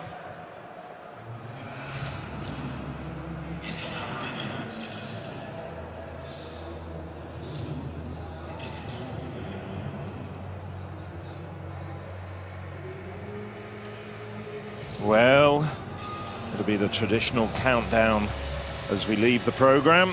Just waiting for confirmation of the medal tables. Steam rising out of the computer as the wheels grind very, very slowly, but we'll very soon have that medal table for you. Just taking into account that last event, the men's 110 metres hurdles. And finally we have it, there we go. Adding to the 6 medals that we had decided tonight, now 21 gold medals have been awarded, by my count. There we go. 14 countries have shared gold medals, including the first gold medals here for Portugal, Finland and Romania in the last few minutes. In total, 22 countries have got on the medal table so far. So almost half the member federations of European athletics. Here's the European Championships medal table, the multi-sport medal table. That incorporates all 9 sports. Host Germany have the most golds with 14 golds. France, though, the biggest tally at 39 medals overall. Lots of countries. Many, many countries taking medals here. That one Finland gold coming in athletics. Wilma Murto.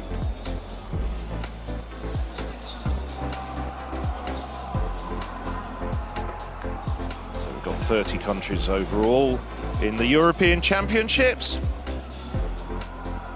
Well, tomorrow the session starts really early. So if you can, tune in at 9 o'clock Central European time.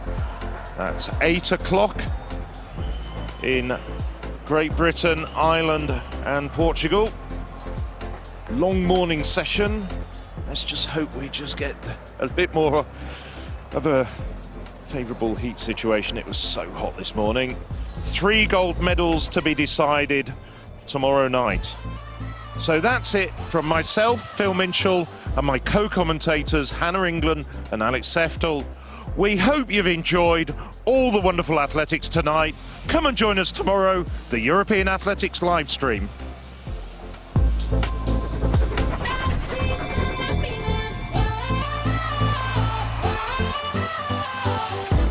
It's the end of the evening session here at the European Athletics Championships in Munich.